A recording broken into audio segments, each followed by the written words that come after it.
Welcome to another night of Horseheads baseball. Hannah Martin alongside you on the call tonight as the Horseheads and the Canyon County Spuds will wrap up a 9-game series here this evening. The Horseheads looking for back-to-back wins at home for the first time this season after they took last night to fair by a final of 11-10. It was an exciting back-and-forth game all night that saw the Horseheads collect their first walk-off win of the season, and they look to continue their success here tonight. I've got the starters for you. First, for your visiting Canyon County Spuds, leading off, it'll be the center fielder, number 29, Ronnie McBride. Batting second and wearing number 2, the shortstop, Noah Denny. Batting third, the first baseman, number 24, Zach Tollerman. Batting cleanup, the second baseman, number 3, Cole Arnold. Batting fifth, the right fielder, number 4, Lucas Daniel Wicks. Batting sixth, the DH, number 27, Kane Ross. Batting seventh, the left fielder, number 18, Cam Grant. Batting eighth, the third baseman, number 26, Carson Hake. And batting ninth, the backstop, number 10, Cody Vaith. And for your Casper Horseheads, leading off, it'll be the shortstop, number 22, Ryan Callahan. Batting second, the second baseman, number 4, Victor Vega. Batting third, the right fielder, number 7, who had the walk-off bunt last night, Brandon Herter. Batting cleanup, the third baseman, number 33, Eric Arado. Batting fifth, the catcher, number 24, Dylan Fabricus. Batting sixth, the first baseman, number 20, Jake Baker. Batting seventh, the DH, number 14, Andrew Menacini. Batting eighth, the left fielder, number 2, Harris Beckley. And rounding things out for Casper, it is the center fielder and the hometown kid, number 1, Kyler Halverson. It is just about time for the anthem here in Casper, so we will send it on down to the field. But don't go anywhere. First pitch right around the corner.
Welcome back to the broadcast. We are just about to kick things off here as the Canyon County Spuds in town for the final time this season.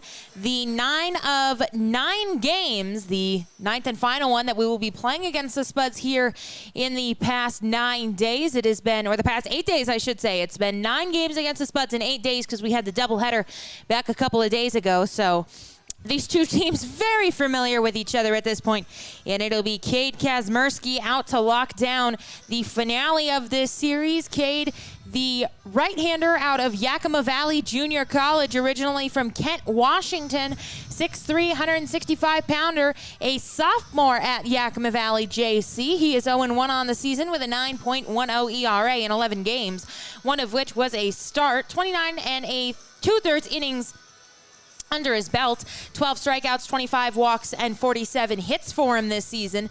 His last outing was against the Spuds. He took the loss back on the 25th. 2 1/3 innings of work, 10 earned runs he allowed on 7 hits, 7 walks, and 3 strikeouts as he is looking for a bounce-back outing here tonight. He will have to face off against the top of the Spuds lineup, which has remained the same for the past 5 games. It's been 5 games, Chris. My gosh. Ronnie McBride, Noah Denny, and Zach Tollerman will be due up here first. The Horseheads are in the orange tops, orange hats, and white pants with the high orange socks. The Spuds are in the pinstriped purple pants with the, what's that color? Aqua, with the aqua tops with the purple lettering.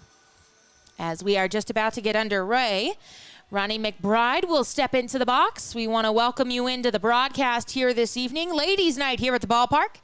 As here comes the first offering from Kazmersky. This one is swung on and fouled back, and we are underway. Count is 0-1 to McBride. We'll tell you how they line up behind Kazmersky. Beckley in left, Halverson in center, Herder in right. Baker at first, Vega at second, Callahan at short, Arado at third, and Dylan Fabric is doing the catching behind the plate. As here comes the next offering home to Ronnie McBride. The 0-1 will miss inside, and the count is now 1-1. We did promise an interview with Jake Baker on tonight's broadcast, but he's a little busy this evening, so we'll give him a pass tonight. Hopefully we can get him on the broadcast tomorrow, as this one misses well outside into the opposite batter's box, and the count is now 2-1. We will welcome in the Sioux Falls Sunfish for the Friday, Saturday, Sunday series starting tomorrow, as here comes the 2-1 from Cade. This one misses upstairs, and McBride has run the count in his favor, 3-1. Lovely evening here in Casper. It has cooled off dramatically since the start of this week when we were up in the hundreds. It has dropped to a very nice 81, as here comes the 3-1. This one is swung on and lined right to Callahan, and his tracks will make the catch for out number 1. Hard hit, but right at a Horseheads fielder, and it will send up Noah Denny, the shortstop, tonight. It is very humid here in Casper. We are expecting thunderstorms in the area carrying into the weekend, so we will certainly update you on any weather-related events that will interrupt the play of this game if we have any. As here comes the first offering home to Denny, and that'll catch the outside corner for a strike. Cal move to 0-1. As always, 14-year-old cameraman Chris is alongside me. He had the hot dog pregame, so we're gonna see how long he can last before we gotta stop things, and we gotta make sure Chris is fed. As here comes a pitch, and it's a 1-1 count. I want to welcome in all the Spuds fans. As here comes a pitch. This one is swung on and lined over the leap of Eric Arado, who is at third tonight. This one will roll around down in the left field corner, and cruising into second with a stand-up double is Noah Denny, so he is aboard with the 1-out extra base hit. And it will send up Zach Tollerman, the first baseman tonight for the Spuds, batting with 1 down in a runner aboard here in the top of the first inning. So the Spuds break through here to Kazmersky in the first. They get a hit off of him. We will see how he deals with the traffic on the bases. As Tollerman, standing at 6'5" in the right-handed batter's box, will dig in here now. Here comes the pitch. This one will miss downstairs, and the count is now 1-0. Tollerman, the right-hander, 6'5", 210 pounds at Cuesta College. He is originally from Berkeley, California. As here comes the Pitch home to him. This one is swung on. And that is not Zach Tollerman. Oh, man. Let's see if I entered it in my scorebook wrong, which I very easily could have. No. He doesn't look 6'5", as here comes the next offering. Can you go ask who is at the plate, please? As that is a strike, and the count will move to 1-2. We do apologize for that. I looked down, I was like, that man is not 6'5". Who is it? It is Cole Arnold.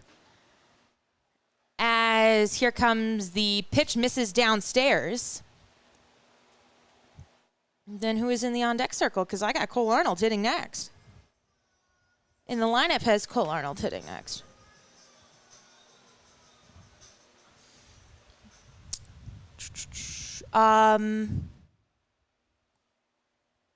It's Daniel Wicks on deck. As here comes the pitch, this one is swung on and hit foul to the left side. As the count will run 2-2 now on Arnold. I do believe that is Noah Denny out there.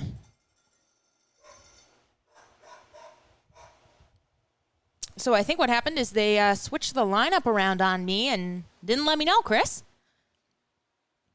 It will be a 2-2 count home to Arnold. As here comes a pitch to him. This one misses in the opposite batter's box. And the count will run full now to Cole Arnold.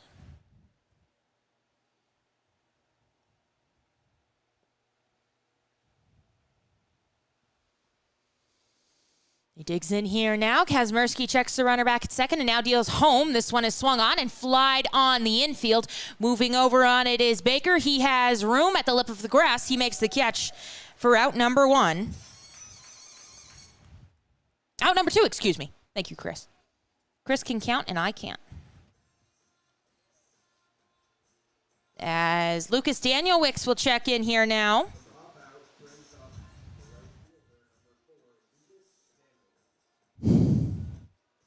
As Daniel Wicks digs in here now.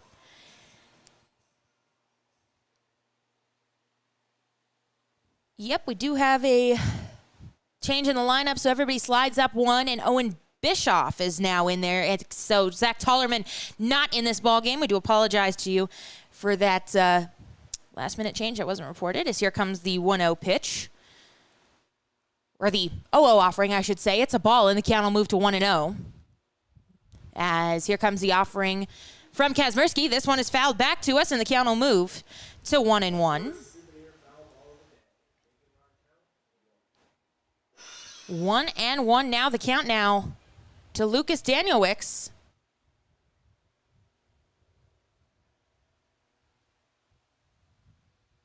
As Kazmersky takes a deep breath and now deals the 1-1 home. This one is swung on and hit up the middle. Moving in on it is Halverson. He won't get it. It drops down in front of him. Here comes the throw to the plate. Denny is rounding and he is out! Oh, they got him at the plate. What a throw by Kyler Halverson. He played it perfectly. The momentum on it was taking him in as he was rushing in to catch the ball, and an absolute dart that he delivered to home plate as they get the runner Denny at home. We head to the bottom half of the first, still scoreless, thanks to Kyler Halverson.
Welcome back to the broadcast. Hannah Martin alongside you here in the bottom of the first inning as Ryan Callahan, Victor Vega, and Brandon Herter will be the men due up to face off against Connor Horrigan for the first time.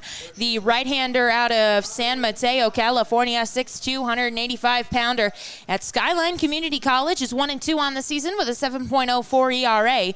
In 9 games, 6 of those were starts. 30 2/3 innings he has pitched this season. 22 strikeouts, 16 walks, and 45 hits. So the hits have been a problem for him, as he will face off against Ryan Callahan. As here comes the first offering home to Cali. This one will catch the outside corner, and the count is 0-1 on the leadoff man for the Horseheads here this evening.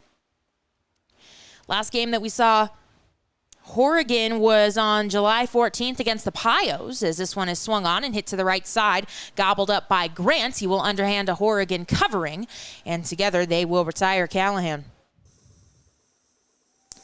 Horrigan start against the Pioneers. He took a no decision in 4 innings of work, 1 earned run, 3 hits, 4 walks, and 4 strikeouts. He has faced Casper 2 other times, including his only win of the season back on the 22nd, in which he went 5 innings, 3 earned runs, 4 total, 7 hits, 2 walks, and 2 strikeouts. As Victor Vega will dig in here now, bottom of the first, 1 out. Scoreless ball game thanks to the outfield assist by Kyler Halverson to end the first. As here comes the first offering home to Victor Vega.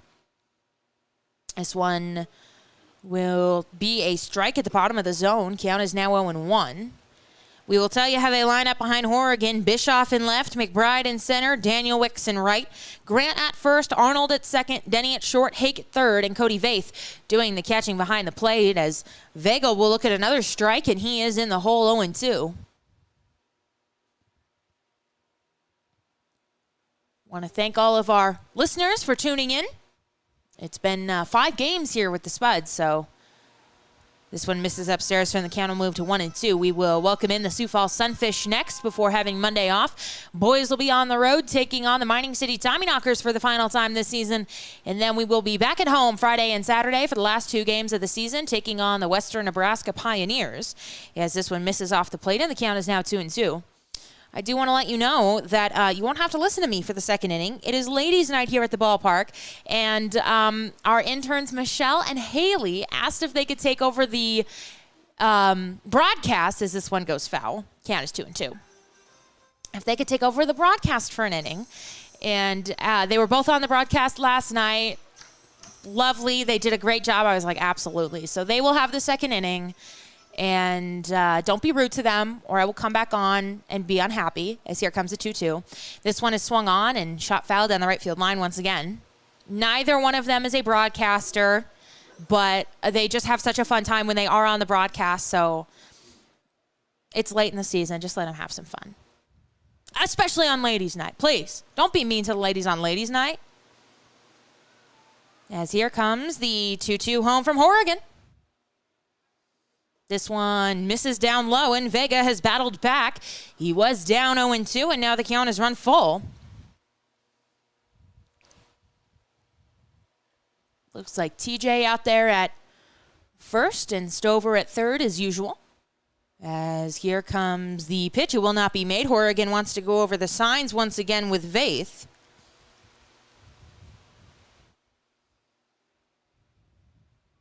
As here comes the full count offering.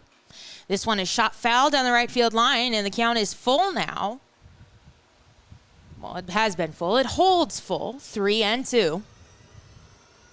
We have not seen the Sunfish all year. Their broadcaster pitched for them a couple of nights ago, so we will see if he makes another appearance here in Casper, or if that was just a one-time thing, as here comes the full count offering. Chopped back to Horrigan as he gloves and underhands over to Grant at first to retire Vega.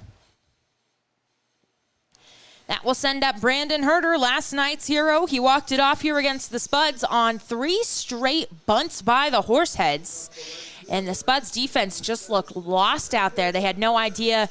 They were like, do we go home with it? Do we go to first? They tried going home once. The runner was safe. They tried going to first on that play with Herter, and the pitcher ended up throwing it away. That was Childers last night who took the loss. He also had the error. A tough night for him. As here comes the first pitch home to Herter. This one swung on and missed. A pitch on the outside corner that fooled him, and the count is now 0-1. But he put the bunt down right in front of the plate. He got down to first, and he got that winning run home. As here comes the 0-1 offering. This one right back to that outside corner, and Herter swings through it once more. So he will have to battle. He is down in the count 0-2 here.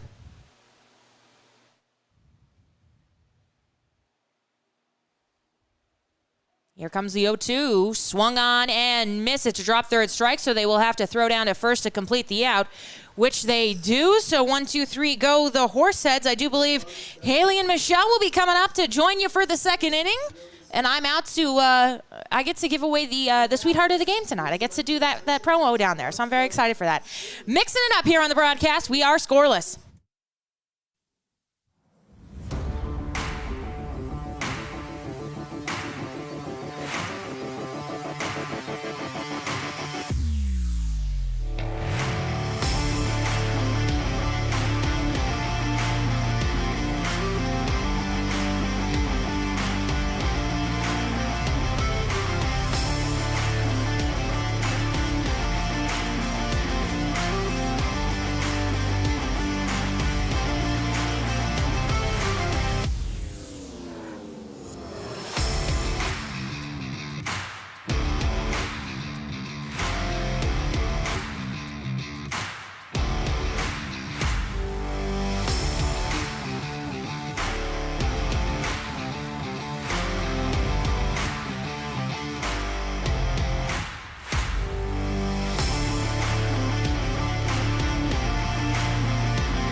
You're stuck with me for another half inning until the ladies get up here. Hannah Martin back on the broadcast as Cade Kazmersky is out for his second inning of work. Showing bunt is Cam Grant, and he will take a strike on the outside corner.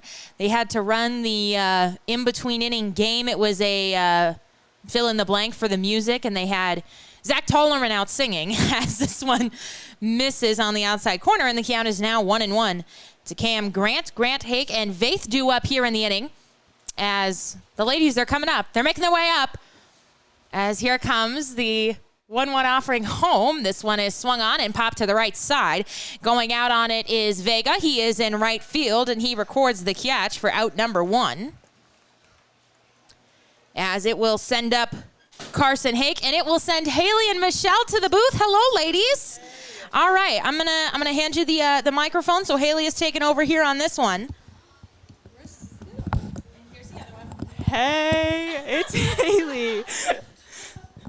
Hi, y'all. You guys are ready to go. I'm going to take my iPad so I can, okay. unless you're going to keep score. Is that who is is batting? Yes. Why okay. don't you keep this? Okay. So that's Carson Hake. He's at the plate. Okay. High, so the count is 1-0. So you can go ball. Ball, okay. If you would like to learn about the guys. No, you have to turn your mic on. All right. It up. Oh my Hake is ready to swing. Not all the way. Kate swings, and Hake hits it into center. And our center field almost catches it, but misses. That was a little rough. Oh, you're in trouble for that. Oh, Haley's getting fired. Slide it to the middle. There you go, right there. Hey, y'all. Okay, I'm leaving. Have a great And that brings Cody Vaith. Number 10, the catcher for the Spuds. Yes. Here's his info over here. Perfect. He is. Oh, wait, no. I thought he just went. Oh, are we behind? No, I think we're early. Are we? No. Mandy announced it wrong because it's It is Cody Vaith. No, it's 26. Oh, well, Wait. it's okay. Well, okay, now this is Hake. Yeah, now this is Hank. Welcome to baseball with girls who don't know anything about baseball. Hey, we know some, Haley.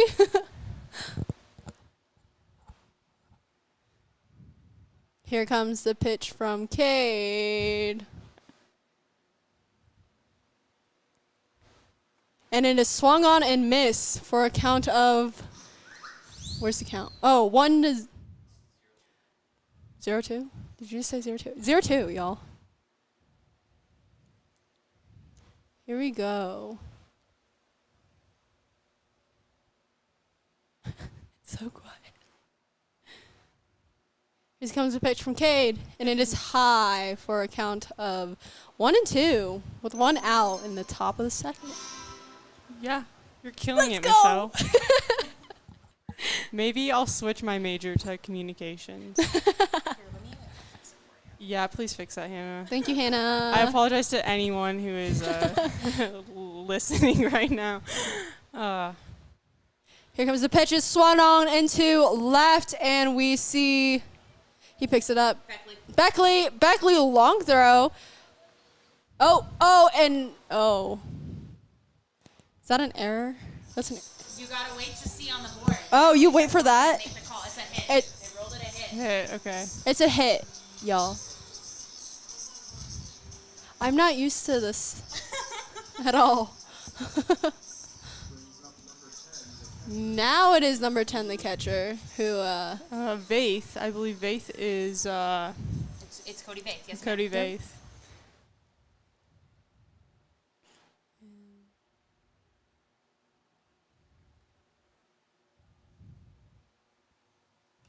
It's fouled.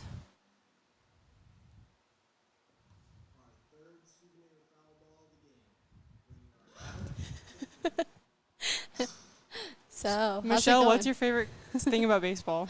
My favorite thing about baseball is the environment. I love the people here. That's good. Who's your favorite player on our team? Oh no, don't ask me that question. Today, who is your favorite? As of today, I think it's either a Ratto or a Callahan. Yeah. I like how you say Callahan. Oh, just so nobody gets confused. It's okay. Okay, here we go with the pitch from Cade. And it is swung on right into first baseman Jake Baker for the second out of the inning. Yeah.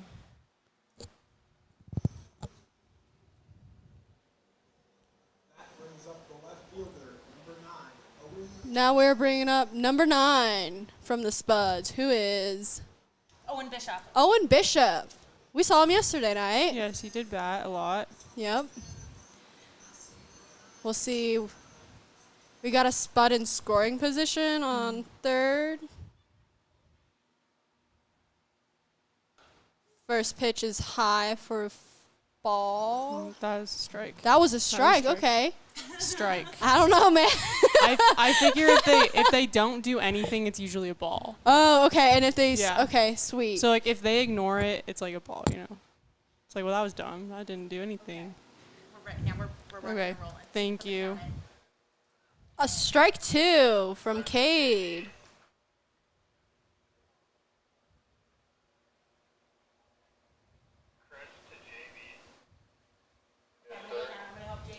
Here we go. Cade's on the mound. Here comes the pitch. And it is high for a ball. The count is 1-2. Well done, Michelle. I'm so proud of us. We're doing it. Shout out to little Chris for giving me shortcuts over here. Yeah. Little Chris. Fun fact about little Chris, we call him Swiper because he stole a softball from a little girl at the All-Star exhibition game. He did. Yes. Oh. He's mad because I'm telling you that, but I think it needs to be known. Ball is caught, and it's caught by Herder for the third out of the inning to end the top of the second. The count. The score is now 1-0 Spuds.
coming up to bat, we have Eric Arado, number 33.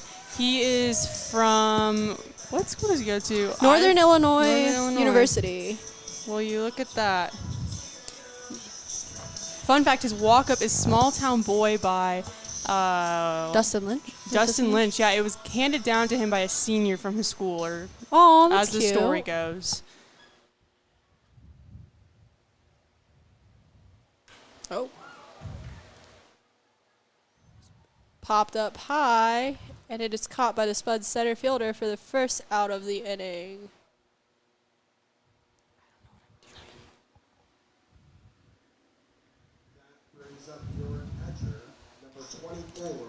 That brings up the catcher, number 24, Dylan Fabricus. He is one of the new guys from Solano, I think. Yeah, is he from Solano? Yes? Okay. Yes, Here we go with the pitch. First pitch is ruled a strike. The count is 0-1. Sorry, guys. I had to figure out how to track this on the iPad. Second pitch is high for a ball. So Dylan's new. Dylan is He's new. been very nice. So a little bit about us. We are marketing interns, so we have to bother our players every day and get them to make TikToks and be on the Instagram. And he was very willing today. He was kind of sad he didn't make it on the TikTok. So Yeah. We'll get you on there sometime, Dylan. There's a swing and a miss. Another strike on Dylan. Count is 1-2 with one out.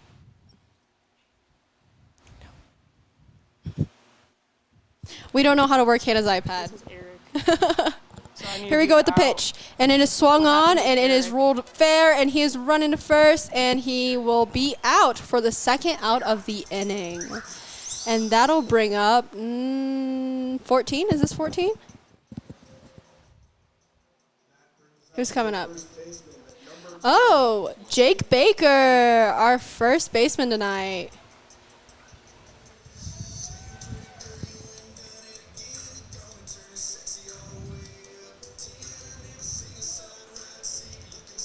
Who's your favorite player, Haley? As of today, on our team, Yeah. I don't know. It kind of changes by the hour. I think right now Austin is. Okay. Austin, I don't know how to say his last name. Menacini, but Yeah. he has been very just helpful today. He's doing our Instagram takeover. He's been really great, really creative. He comes up to me with all these ideas, and it's been really great to hear from him. So That's coming in as a new awesome. guy. would be Yeah, intimidating, for I sure. To see that excitement was. The count is 1-1, y'all.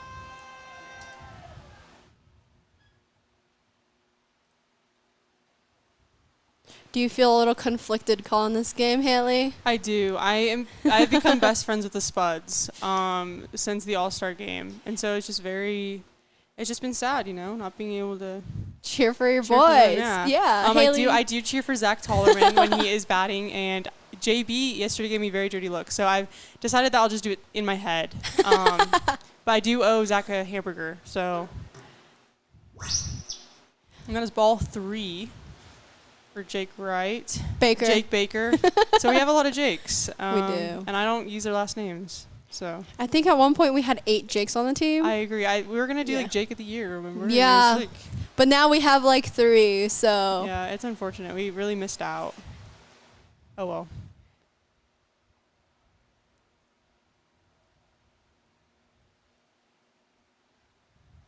Here comes the Baker pitch. swings. Oh.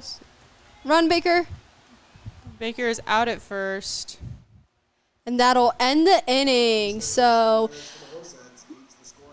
the score is still 1-0. Spuds are leading, and we will be back for the top of the third.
Thank you. And we are back in the third inning with... Kid on the mound. Yep. And who's... Oh. Nope, it's not refresh. She has to update it. 'Cause Okay, it's number 5 from the Spuds, and he hits it. And he is out at first. What? Great toss. I don't know who tossed that. That was Callahan. Callahan. Good job, boy. Callahan. Ryan Callahan is probably the sweetest guy on our team. He is. Just like a friendly face. And up to bat, I believe we have McBride. Nope. Ronnie McBride is our last batter. Our stuff is being updated as Hannah is doing it all, running games and doing the point streak.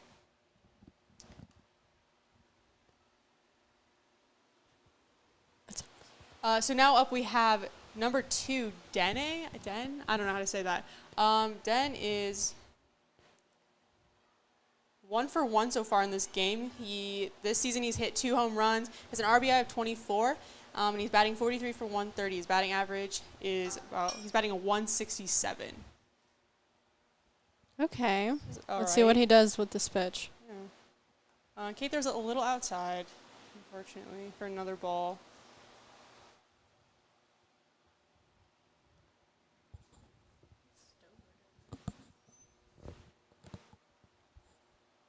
Here comes the pitch.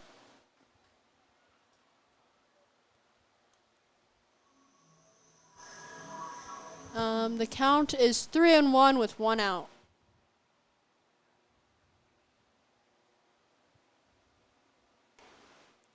That will be a walk. Next up, we're waiting to see who we have. Next up, we have Cole Arnold from the Spuds, number 3.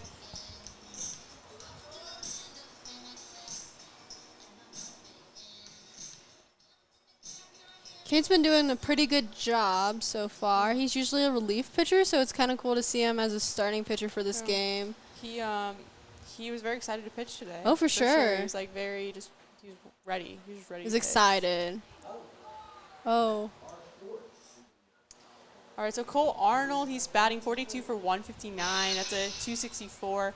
He has not hit any home runs, unfortunately, but he has an RBI of 35.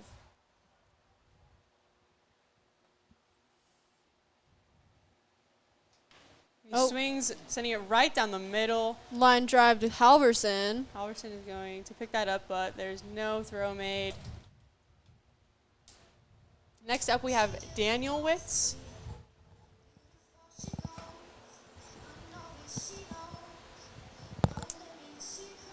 So Michelle, you are like our videographer. You're kind of like in the position. What is like your favorite video that you've made so far?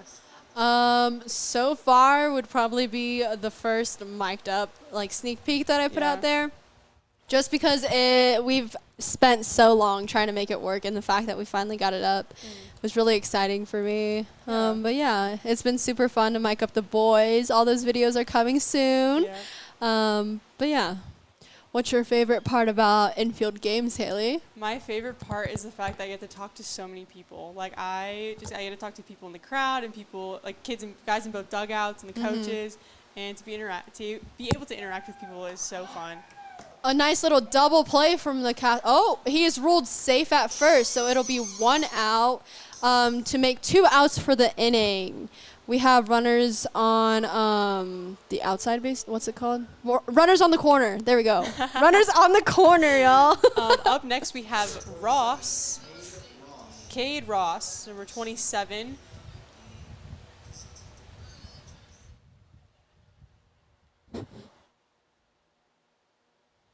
Oh. Ross swings at. Sounds like a broken bat. It did sound like a broken bat. That was a solid hit. Brought a runner in.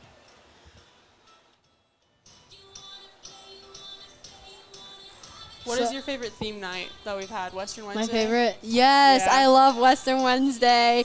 Haley and I go all out for Western Wednesdays. Haley actually got boots yesterday. Yeah, I tried to bring a horse, but nobody would let me. Oh my goodness. So Jerome was like, no. So No horses? We're doing dogs though. Why Yes, not a we are doing horse? dogs. And that is if you are listening and you're in Casper and you're coming to the game tomorrow, we had his bark in the park, so you can bring your dog. We're having a 50-50 raffle for our Casper Humane Society. It's going to be really fun. We'll have a pet parade and a costume contest, so that will be really great. Yeah, I heard they're going to raffle off an orange Horsehead jersey for your, like, a dog jersey. Yes. I'm super excited to see who wins that. Okay, who's on the mound? Pitch. Who's batting? My bad. It hasn't updated yet. I'm still waiting. We have a runner. He's going to try and steal it. Oh, and the pitch. I mean, the ball goes. Oh, I don't even know. Spuds score, and that is that we'll have 2-0 Spuds. I think it's 3-0 now. Son of a gun. Would you ever be a broadcaster? Oh, I'm not for baseball. Yeah. I'm props to Hannah and the way she does. Like, she does an amazing job. Like, my brain does not think so fast. As you can tell, I just. Oh. Yep. Yeah. Oh my gosh. Don't make fun of me, little Chris. Yeah. If you did not catch Michelle's amazing call, check out last night's game. What inning was that? Do you remember? I don't want to remember. It was really funny. It's on Hannah's Twitter, so catch that. And this is still not updating. Otherwise, I would give you more information.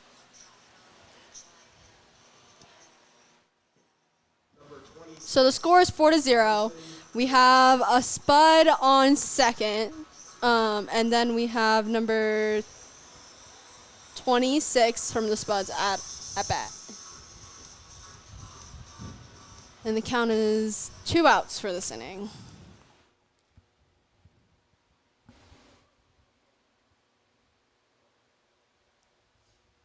Oh no, the score is 4-0, not 2 or 3-0. We were both. Oh wrong. yeah, because they ran one in while we were talking. I'm just getting this to update. I just want to figure out who's on this. Okay.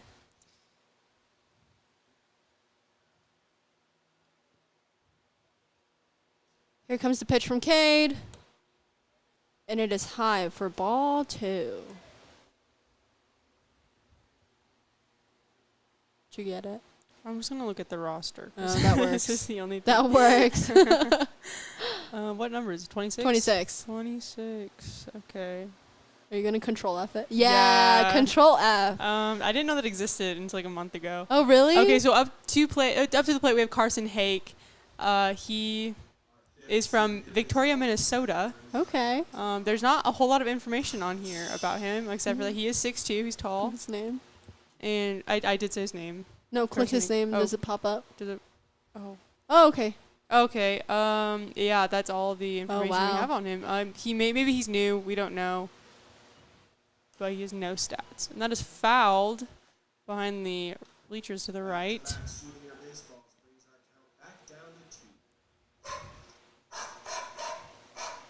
So for those of you that don't know, Haley is a Casper native. So what is your favorite part about Casper, Haley? Sorry.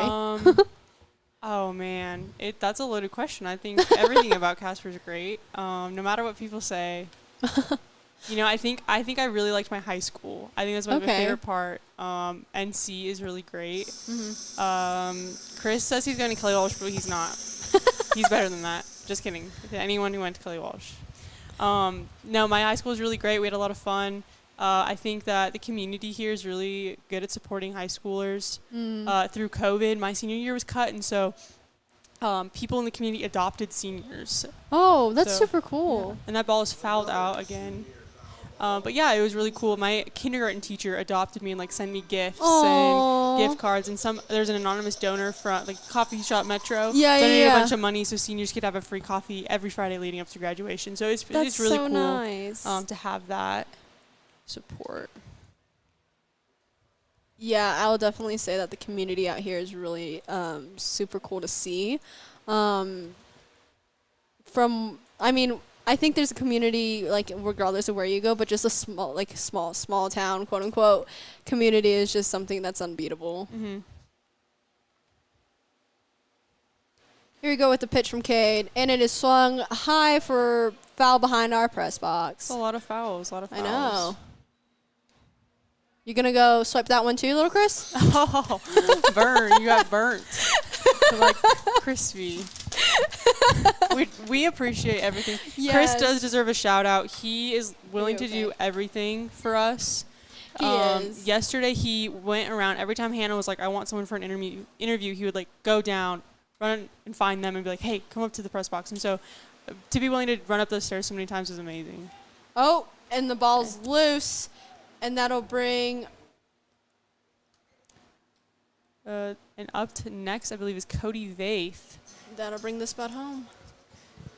Cody Vaith is from Chico State, and he is from Pleasanton, California. Again, very limited stats at the moment. He is a catcher. Oh. Oh, here we go.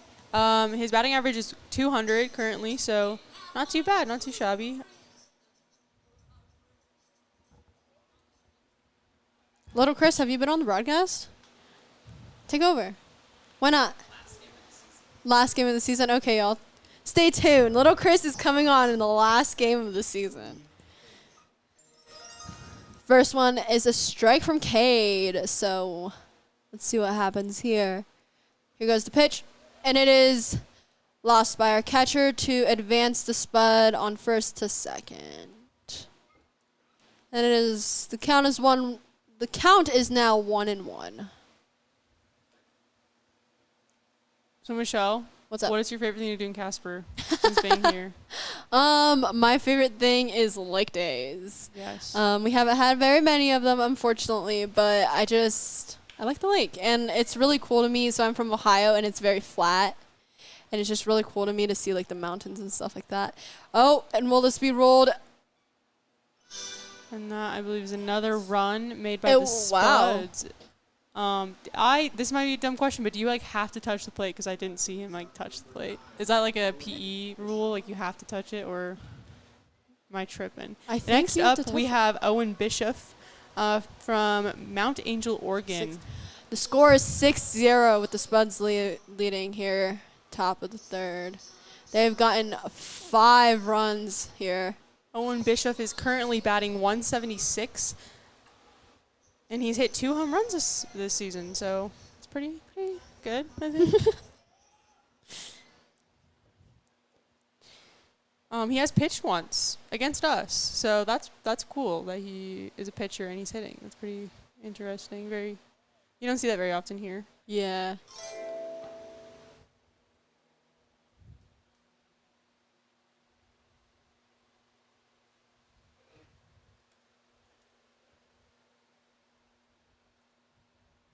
Here comes the pitch from Cade, and it is a strike. To make the count 1-1. 2 outs.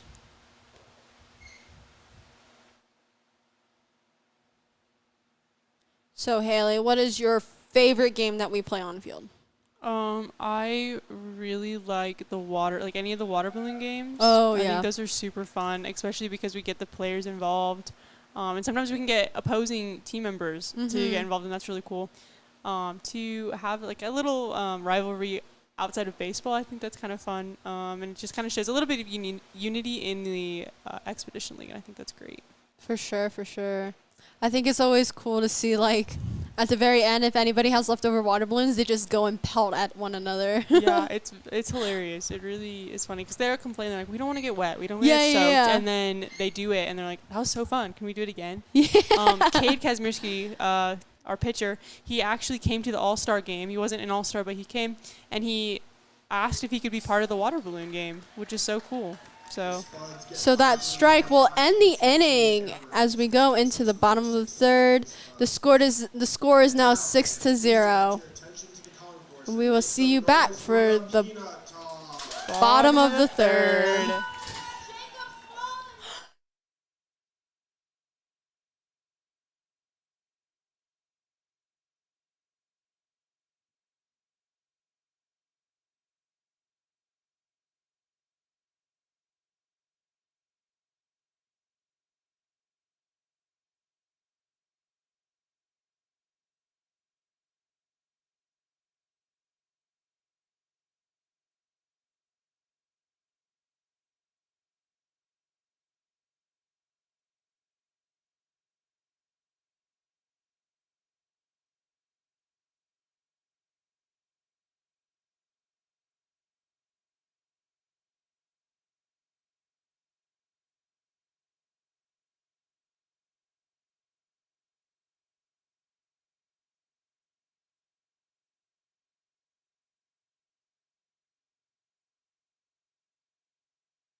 Welcome back to the broadcast. Hannah Martin back alongside you, relieving Haley and Michelle, who did a fantastic job.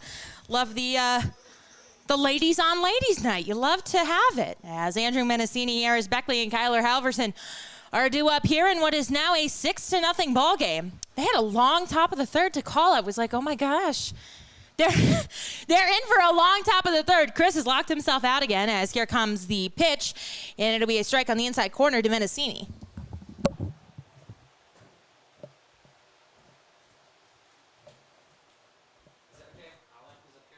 Yes.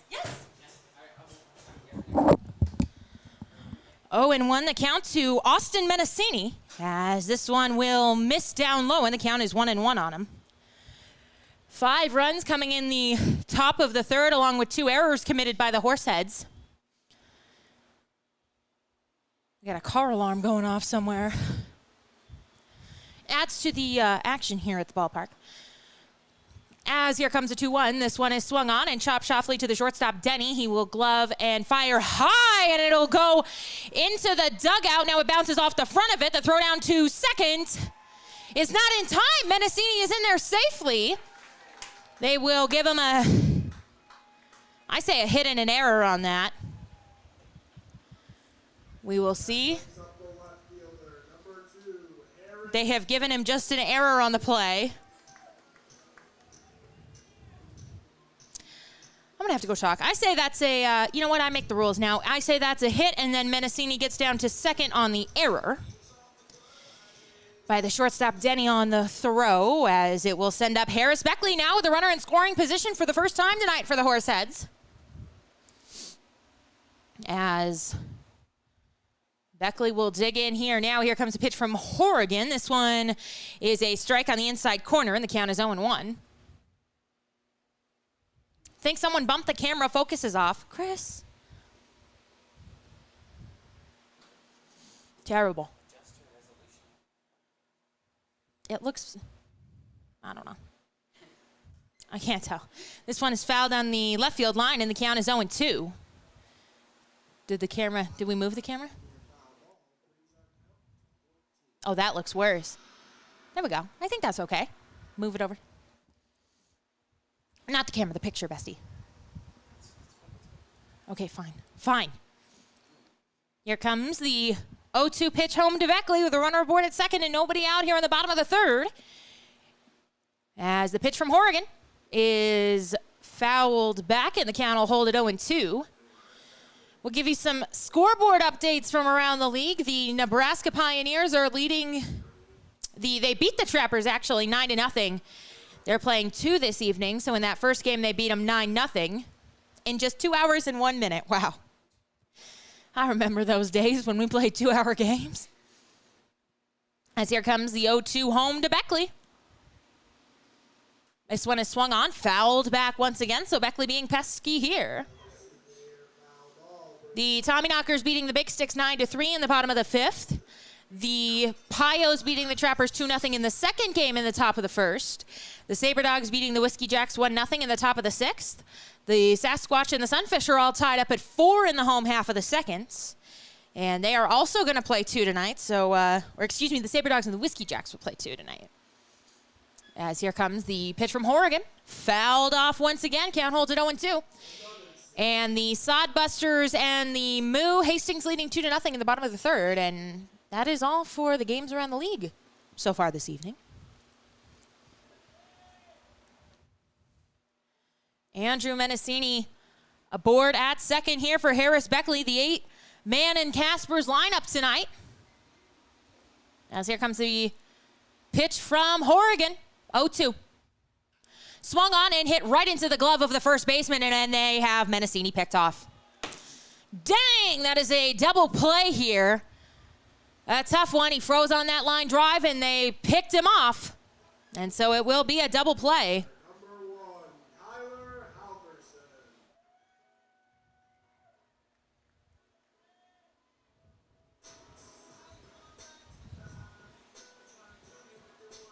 And so we'll send up Kyler Halverson now with 2 down here in the bottom of the third inning. 6-0, the Spuds leading. They got 1 in the second and 5 in the third. Here on Ladies' Night at the ballpark. And on the broadcast, as here comes the first offering home to Halverson, swung on and missed, and he is down in the count 0-1. I guess it's ladies' night every night on the broadcast because people have to put up with me every night. Chris laughs. He's like, yeah, me too. It's tough. Poor Chris. Here comes the 0-1 offering home to Halverson. Catcher setting up outside. That's where the pitch goes. It's down in the dirt, and the count is now 1-1. Ryan Callahan, the man on deck, he had an error in the top of the inning. So not all 6 of those runs have been earned and charged to Kazmersky accordingly. Spuds looking to take 4 out of 5 on this road trip to Casper as here comes the pitch. It is shot to the first baseman, Grant. He will underhand to the pitcher, Horrigan covering. And Horrigan ends up facing the minimum here after the double play and the ground out by Halverson. We head to the top of the 4th. Spuds leading 6-0.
Welcome back to the broadcast. Ronnie McBride, Noah Denny, and Cole Arnold top of the Spuds lineup due here in the top of the 4th inning. The Spuds lead this one 6-0. It just got worse. Oh, man. We'll check the camera in between innings as this one is a ground ball over to first, and they will retire McBride on just one pitch. And so he is down here as Noah Denny will come to the plate.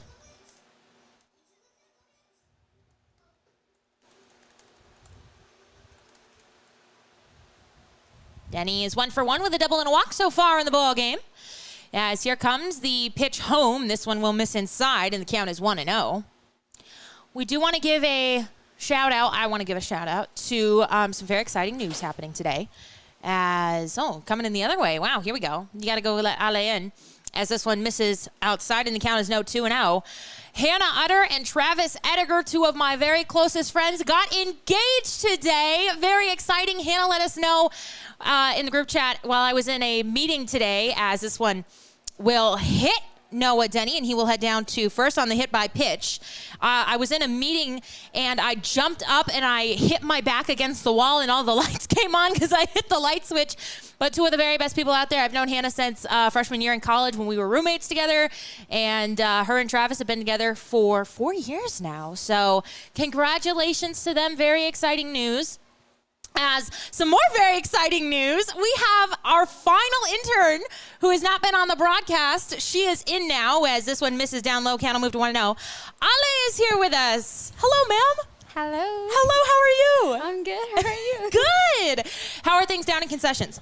They're going good. It's pretty chill. Yeah. Yep. It's a it's a Thursday night as this one is swung on and hit out to right. Moving over on it is Herder. He is out to make the catch, and then he will have to go back to first as there are now 2 down here in the inning. Tell us a little bit about yourself. Introduce yourself to the folks. Okie dokie. Well, my name is Alexandra La Torre, or you can just call me Ale. And I go to the University of Idaho. Go Vandals. Yes, go Vandals. That's who we are. And then my major is in human resource management and a minor in Spanish, but I'm going to change those both. Don't know to what yet. Oh, big news. Yep.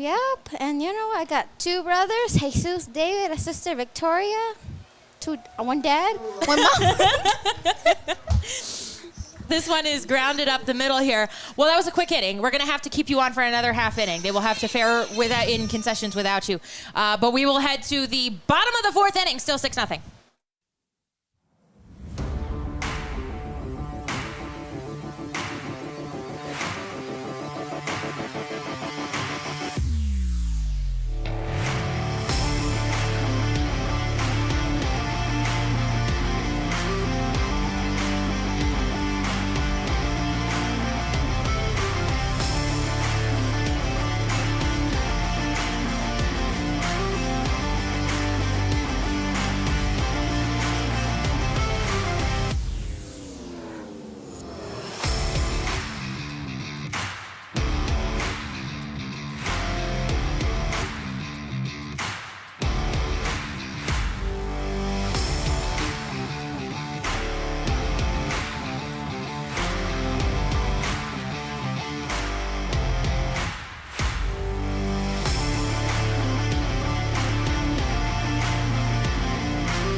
Welcome back to the ball game. Bottom of the 4th inning here. The Spuds leading 6-0 as Ryan Callahan will come to the plate. So the lineup will turn over once again for the Horseheads here in the 4th. They are looking for, according to Connor, they're looking for their first hit of the ball game. I got him with a hit. But, I'm a bit more generous. I'm not looking to get in any more trouble as this one misses downstairs for a ball, and the count will move to 1-0. We'd like to welcome Ale back to the broadcast. You are in the middle of introducing yourself, so please continue. Okie dokie. Well, what else should I say? I grew up in Rexburg, Idaho, and then I moved to Sugar City, Idaho. And I guess I don't have much to say about myself. How far are those from Caldwell? It's a 5-hour drive from where I live. Man. I forget how big Idaho is sometimes because I just come across the skinny part and it's like, oh, you're in Idaho for 20 minutes as you're going into Montana. But then it's like, no, you go south and it's like they actually have a whole state here. So as this one is called a strike, the count is 2-1. So what do you do for the Horseheads? Okay, so what I do is my job is a stadium operations. I'm an intern here. And so what I do mostly is I just work in concessions, getting everything prepared, warming the food, getting the nacho cheese and chili ready, all of that stuff. Arguably the most important job here. Yeah, as someone who has a lot of nachos pregame, let me tell you, we have some good nachos here. We have the good hot dogs here. Not to, say anything about the hot dogs that come from Nebraska, but they simply cannot compete, as we all know. As here comes a 2-2 pitch home to Ryan Callahan. This one is swung on and hit up the middle for a base hit. So that is officially the first hit of the ball game, and it belongs to the leadoff man for the Heads tonight, Ryan Callahan. And it will send up Victor Vega, who is 0 for 1 with a ground out. So you have been, when we have talked this season, very passionate about climate action. And how that relates to your major and what you want to do in your life. You want to talk a little bit about that? Okay, so That's the reason why I want to change my major. So basically, I went into human resource management because I had like an emphasis in entrepreneurship, and I was like, oh, Okay. I'm gonna just do that because I didn't really care. Uh-huh. It was my first year in college. I just Right. do my general, so I was like, it doesn't really matter. And then as the summer kept going, I was like, I have to change my major. I had to change my major too. And so yeah, I just care a lot about sustainability. That's just my go-to. I care about the environment. You know, make sure we use our stuff to be sustainable. I'm just all about that. Excellent. That is so good to hear. As this one misses in the opposite batter's box, and the count is now 2-0. What has been your favorite part about this summer? I would say hanging out with the interns, going to the lake, you know, chilling. Yep. So good. The best around, of course, as Horrigan comes set, now pitching from the stretch with the runner aboard. As here comes the pitch. This one, a strike on the outside corner. And the count is now 2-1 to Victor Vega. Brandon Herter, the man out on deck. 6-0, the Spuds leading. Do you like, well, you're from Idaho. Do you like potatoes? Yeah, but What? We're literally playing the Spuds. What? That's a valid question. As this one is sent out into right, moving in on it is Daniel Wicks. He slides. He will not make the catch. Ball gets by him. Callahan heads to third. Going into second is Vega. He is in there safely. And it will be a double for Victor Vega. And the Horseheads have something cooking here. As Callahan at third, Vega at second. And it will send up Brandon Herter with nobody out here in the bottom of the fourth. Spuds leading 6-0, but the Horseheads with their best threat of the evening.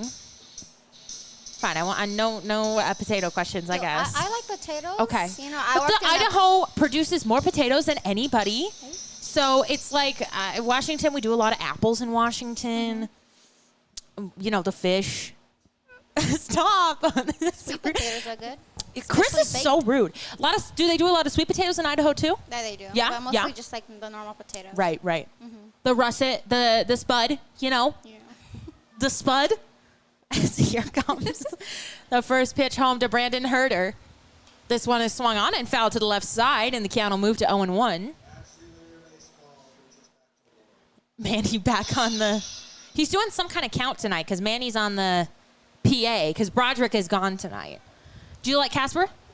Casper's nice. It's a nice city. It's just like a city that I'm near named Idaho Falls, so it's pretty Idaho nice. Falls, of course. I have heard of it. Post Falls. I have not been, but I've heard of them.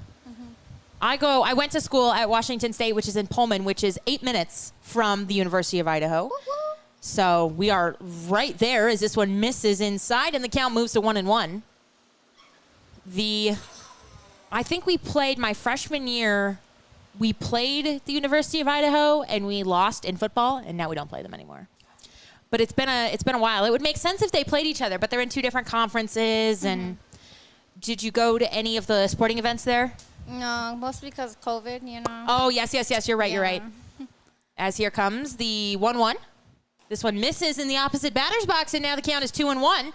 I went to one football game at the Kiwi Dome, which is Yeah. where they play football at the University of Idaho, and also a lot of sports. They use that for a lot of their sports. And they're playing University of Montana, and my dad was in town, and we went to see him. It was a fun game. It's not as big as Wazoo, who's in the Pac-12 conference, as this one misses up and outside, and Horrigan now in danger of walking the bases loaded, as the count is 3-1 on Herter. And I kind of enjoyed it more. It wasn't so much, it was just like, we're here to play a game, and it wasn't so much about the spectacle elements of it, whereas Wazoo, it's like, all right, we got to get the fireworks ready, we got to get the light show ready, we got to do this, we got to do that, we got to have the cheerleaders, we got to have the dance team. It's like, oh, I'm just here to watch a football game, please. Yeah, just calm down. Yeah, exactly. Just take a deep breath. Get back on the line, please. But yeah, I actually prefer downtown Moscow to downtown Pullman. I think there's a lot more like restaurants and shops and stuff to do over there in Lomas, Idaho. As here comes a 3-1, swung on and missed by Herter, and the count is now full at 3-2. What is your favorite sport? My favorite sport. Well, my favorite sport to watch, I say, would be soccer. Yeah. And then I say to play. It's called cup stacking. If you've heard of that. Of course I've heard of cup stacking, please. That was my life in elementary school. As here comes the payoff pitch home to Herder. Swung on and missed. And Herder is down swinging a big first out here in the bottom of the fourth for Horrigan and the Spuds, as it will send up Eric Arado, who is 0 for 1 so far in the ball game. Big baseball fan? Baseball's nice. I'm not really exposed to it. Big Mariners fan, perhaps? The closest. Is she like for the Mariners? It's wild because the closest team in like Idaho or Montana or Oregon or Wyoming, it's the Seattle Mariners, the very best baseball team in all of baseball. As here comes the first offering home to Arado. This one is swung on and fouled back to us, and the count will move to 0-1. So what made you want to come out to Casper this summer and work for the Horseheads? I just wanted to do something new because if I went back home, I would be working in a potato warehouse like I always do. I'm like, you know what? I need to do something new. Yep, and I was like, why not? I had to apply for an internship for one of the programs I'm in at the University of Idaho. And then I got accepted right away. And I was like, you know what? There you Why go. not? Yeah. As here comes the 0-1 home to Arado. This one is on the outside corner, and the count is now 0-2. 6-0. The Spuds leading here in the bottom of the fourth inning with 1 down. The Horseheads mounting a threat here and looking to come through. We had Haley and Michelle on the broadcast earlier. They took over. So it is true. We've had all of the female interns on the broadcast tonight. So there you go. How about that for ladies' night? There we go. Let's get it. We love to hear it. We got to get Giselle up here. As this one is swung on and missed, an off-speed pitch that fooled Arado badly. And he is down swinging. So back-to-back strikeouts for Horrigan after allowing the first 2 men that he faced to reach. And it will send up Dylan Fabricus, who is 0 for 1 with a flyout so far in the ball game. You see Chris a lot during the game because he's always down getting food, of course, abandoning his post for the hot dogs. And Fat Boys. And the ice. Yep. We're outing Chris tonight on the broadcast. As here comes the first offering home. This one is a strike on the outside corner, and the count will move to 0-1. The besties are back in the house. Chris's 3 and almost 6-year-old sister celebrating her birthday Saturday. Yes. Very excited for that. We're going to have a party deck, a birthday party out there as this one is fouled on the right field line. They took a break. They went to the park, had to get some energy out. Now they're back. They got the hot dogs. They got the popcorn. They're ready to rock and roll here at Ladies' Night. Ladies of all ages here at the ballpark, and you'd love to see it. 0-2 is the count here to Dylan Fabricus. The Horseheads looking to avoid squandering this scoring opportunity, the best one that they have had all evening. As here comes the pitch from Connor Horrigan. This one misses in the opposite batter's box, and the count is 1-2. I'm trying to think, what else can we ask Ale about? What is your favorite thing about Idaho? I say my favorite thing. Stop. Okay, stop with the potatoes, Chris. You ask one question. Sorry, go ahead. Yeah, I think my favorite part of Idaho would be all the nature, all the hiking trails, rivers, all that. Strike 3 called on the outside corner. And a tough inning for the Horseheads. They get the first 2 runners on with a couple of base hits, and then they strike out 3 consecutive times. But you know what? We got to hear from Miss Ale, the final intern who had not been on the broadcast yet. We will let you go back down to concessions. A very busy woman and a very important woman here for the Horseheads organization. So thank you very much, ma'am. Yep, we will send it to the top of the 5th inning, 6-0 Spuds.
Welcome back to the ball game. Top of the 5th inning, 6-0 here. The Spuds leading as it is a strike home to Kane Ross, Grant, and Hake due up here in the 5th inning for the Spuds. They lead this one 6-0. And out for another inning of work is Cade Kazmersky, and he will deal ball 1 home. This one missing, and the count is now 1-1. 6-0. The Spuds have the lead here as this one will be fouled off at the plate. I think I got a piece of our catcher, as it did indeed, and we will give Fabricus a moment and make sure he is all right here. He looks to be, just had the wind knocked out of him. As Kazmersky is at 73 pitches, 45 strikes, and 28 balls for him. As the count is 1-2 on Kane Ross, who was 2 for 3 on the night with a couple of singles and a flyout. Want to thank Ale very much for coming up. She's a busy woman, so we know that lots of folks down in concession. She does a great job down there, and wherever help is needed as well. So thank you to her, and we have gotten all of the interns on the broadcast this season. Very exciting. As here comes the 1-2. This one misses up by the head of Ross, and he has to duck out of the way, and the count will move to 2-2. Nice night here in Casper. 80 degrees. Some clouds hovering overhead. The thunderstorms still, they have cleared up now. So that is a good sign as this one misses, and the count is now run full on the leadoff man here in the inning for the Spuds. Kane Ross, the DH. It'll be a payoff pitch to him. As here it comes. This one is swung on. He got a piece of it. And they will, they're going to say it was a fair ball, and they tag him out, and Ross is out at the plate.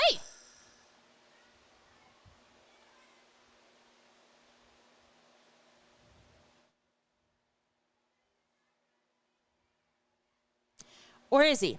What is the literal call? They literally called him out. What's the call?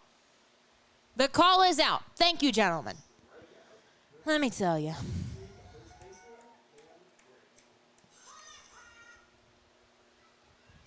One out here in the inning now, top of the 5th inning for Cam Grant. 2 for 2 with a pair of doubles so far in the ballgame is Grant. This is a 6-0 Spuds lead here in the top of the 5th inning. We'll give you some score updates from around the league as the Pioneers and the Trappers playing 2 this evening. The Pios took the first game 9-0. They lead the second one 3-0 in the bottom of the 2nd. As here come Chris Falls. And are you okay? Okay. Here comes the pitch is a ball, and the count is now 1-0. Thank you for the water, bestie. As here comes the 1-0 offering home from Kazmersky. This one is shot to the shortstop, Callahan. He gobbles it up and fires across the diamond to his Kansas teammate, Jake Baker, to retire Grant. So 2 outs here quickly for the Spuds in the top of the 5th inning, and it will send up Carson Hake, who is 1 for 2 with a double, and he's also reached on an error. These Horseheads have committed 2 of them tonight. Mining City leading the Big Sticks 11-3 in the bottom of the 6th. The Sabre Dogs and the Whiskey Jacks also playing 2. The first game is in the top of the 8th inning. They must have just scored. Sabre Dogs 1-0. Because when you're playing a doubleheader, it's only 7 innings. As here comes the offering home. This one is shot out to left center. Moving over on it is Halverson. He has time, and he makes a catch out there for out number 3. A nice inning here for Kazmersky. They go 1-2-3 in the 5th. We head to the home half of the inning. Spuds leading 6-0.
Bottom of the 5th inning here. Jake Baker, and Austin Menacini, and Harris Beckley, the men due up to the plate against Connor Horrigan, who has been excellent, has allowed just 3 hits here through 4 innings of work, 58 pitches, 41 strikes, and 17 balls.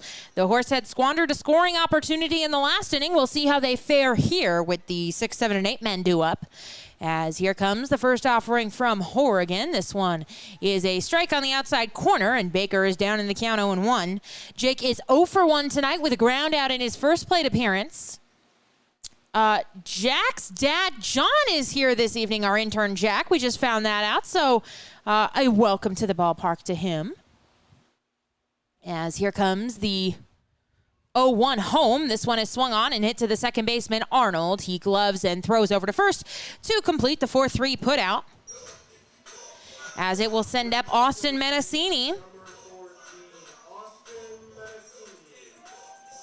Batting here with 1 down in the inning. Bottom of the 5th, Spuds leading 6-0. They got 1 in the second and 5 in the third. Not all of the runs are earned, however, as there were 2 errors in that inning that contributed to the runs that were scored. As looks like they're getting ready to do the sack race on the field between innings. As here comes the first offering home to Menacini from Horrigan. This one is a strike on the outside corner, and the count is 0-1. We'll finish giving you those score updates as the Sasquatch lead the Sunfish in the bottom of the 3rd, 7-6. The Sodbusters and the Moo are now all tied up in the bottom of the 4th at 3 apiece. And, the Big Sticks have put up a couple of runs against the Tommyknockers, 11-7 now in the bottom of the 6th. As this one will miss down low, and the count is now 1-1. That game, now this is going to be interesting because I'm just thinking about it now. Badlands sits at 2nd behind the Saber Dogs in a tight race atop the Lewis division for the 2nd playoff spot. As this one is chopped to the 3rd baseman, it goes over under his glove. The shortstop is backing him up. It's a long throw, and it will not be made. We will see how they score that regardless. Menacini is aboard here with 1 down in the bottom of the 5th inning. Big gasp from Chris. Shocking. A shocking play. As I'll finish my thought here about the Big Sticks in a moment. What's the scoring decision? Manny come through, and they give him an error on it. So an error on the 3rd baseman will have Menacini aboard, and it will send up Harris Beckley. So the Big Sticks are in 2nd place behind the Saber Dogs. The Saber Dogs won the first half, so they have already secured a playoff spot. Now, Badlands is 2 games back. Knockers are 3 games back, and then the Spuds are 3.5. As here comes the first offering home to Beckley. This one bounces, gets away from the catcher. Menacini is going down to 2nd. There will be no throw on the wild pitch as Vaith couldn't find it.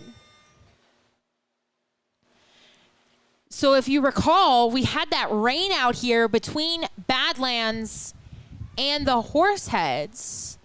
The problem was that game was not made up because, and we were unsure if it was going to be made up at all because we do not go to Badlands and they do not come here for the remainder of the season.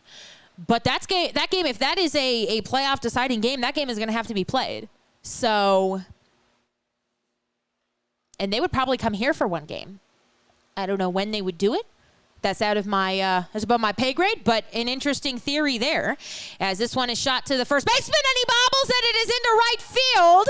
They will have no one. It didn't quite get into right field. It went off of his glove and hit the lip of the grass and stopped there. Another error here. This one is on Cam Grant. A couple of pretty routine plays, I would say. And the Spuds are just kicking it around out there. As Menacini gets to 3rd. And Harris Beckley is aboard. They gave him a hit on it. They gave him a hit. That's an error. That is an error. But it is a single by Beckley, and it will send Menacini to 3rd. They throw over to check on Beckley at 1st, and he is back safely. As Menacini is at 3rd. Beckley is at 1st for Kyler Halverson, who was 0 for 1 with a ground out. As here comes the pitch home to Halverson. This one is swung on. A little blooper headed into right. This ball is trouble. The right fielder makes the catch, bluffing the throw, or bluffing the tag, excuse me, was Mendocini. He doesn't go anywhere. Oh, man, Daniel Wicks with some speed out there. He closed on that one. It looked for a moment that it might dunk in, but it held up long enough, and it is not deep enough to score Mendocini. So he will remain at third. Beckley at first for Ryan Callahan, who was 1 for 2 with a ground out and a single so far in the ball game. Horseheads have been squandering scoring opportunities, it feels, throughout this series. And truly, I don't care if I get in trouble for saying that, because it's the truth. 6-0 here. Runners aboard at first and third. You have a runner aboard with you have a runner at third with less than 1 out, with less than 2 down. You got to get him in. As this one misses outside, and the count is 1-0. They didn't have that problem last night, however. They put up 11 runs. They were able to battle back, and that is what has been so frustrating about this team, because you see flashes of that at times, and you're like, wow, this is the team I knew that was in there the whole time. As here comes the 1-0. As this one misses upstairs, and the count is 2-0. But it just hasn't been on a consistent enough basis where you can put together enough wins to get you to the playoffs, to get you out of the cellar of the division. And I feel that's a fair commentary of how this season has gone, truly. As Oregon getting ready to deal the 2-0 home. Swung on and missed. Callahan loses his bat. It goes flying. Scared some folks in the front row. As the count is now 2-1. I think individually there's a lot of guys on this roster who do a lot of things right. And you know, I said it earlier in the season when I was listening to some games on the road where I don't travel, where there were broadcasters who just were needlessly so harsh on the guys and just knocking on them for no reason at all. And I at that point, and I'm still am like, that's unacceptable, and you don't need to do that, and everybody is here to learn, sort of a thing. But you know, an acknowledgement, and I don't feel that's out of pocket at all, as this one is downstairs, and the count is now 3-1. And of course, when a guy makes a great play, I am the first to be like, yes, absolutely, let's get it, awesome. As we are all rooting on Ryan Callahan here at the plate, 3-1. One of the most patient guys on this roster. As here comes the 3-1 home from Oregon. Misses upstairs, talked about how patient he is, and he takes the walk with 2 down. And that's a good at-bat from Ryan Callahan, because now it continues the inning and it sends up Victor Vega with 2 down in the bottom of the 5th. 6-0, the Spuds leading here in the bottom of the 5th, but the Horseheads with a prime scoring opportunity. Bases loaded, 2 down, looking for a runner, a base hit with a runner in scoring position. They have not had one all evening.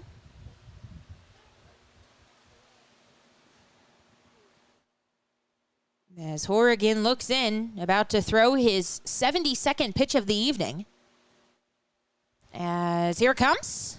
This one misses down low. It's a nice stop by Vate to keep everybody where they are. And the count is now 1-0. Mendocini at third, Beckley at second, Callahan at first. Looking to take advantage here. Bases loaded, 2 down, bottom of the 5th inning. Oregon looking in. It is a 1-0 offering. He comes set. And here's the pitch. This one misses inside once again, and Vega is now ahead in the count, 2-0. Vega is 1 for 2 on the night with a ground out and a double so far in the ball game.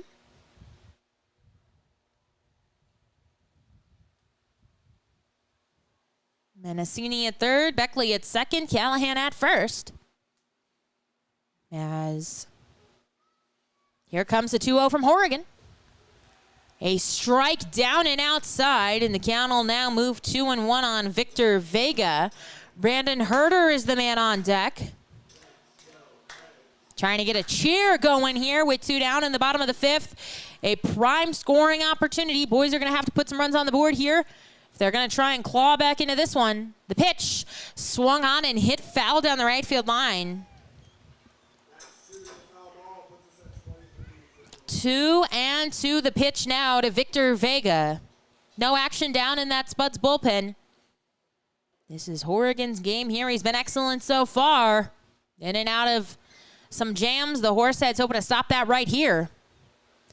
2 balls, 2 strikes, 2 down to Victor Vega.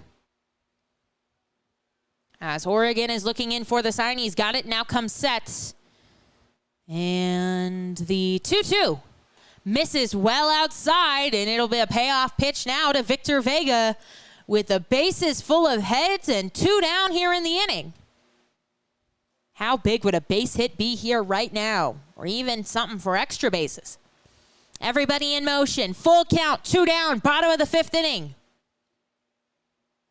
Horrigan comes, Sets. Little toe tap. Now the pitch. Swung on and hit up the middle, and this ball is going to get down. 1 run is in to score. They will send Beckley, hold Callahan. And that's exactly what the Horseheads have needed all night. That big base hit with runners in scoring position, and especially with 2 down. A payoff pitch that Horrigan left up, and Vega took advantage of it. He swings, and he doesn't miss it. Out in a right center field, it is a 2-run single for Vega, and now this is a 6-2 ball game. Menacini scores, Beckley scores, and Callahan down to 3rd on it.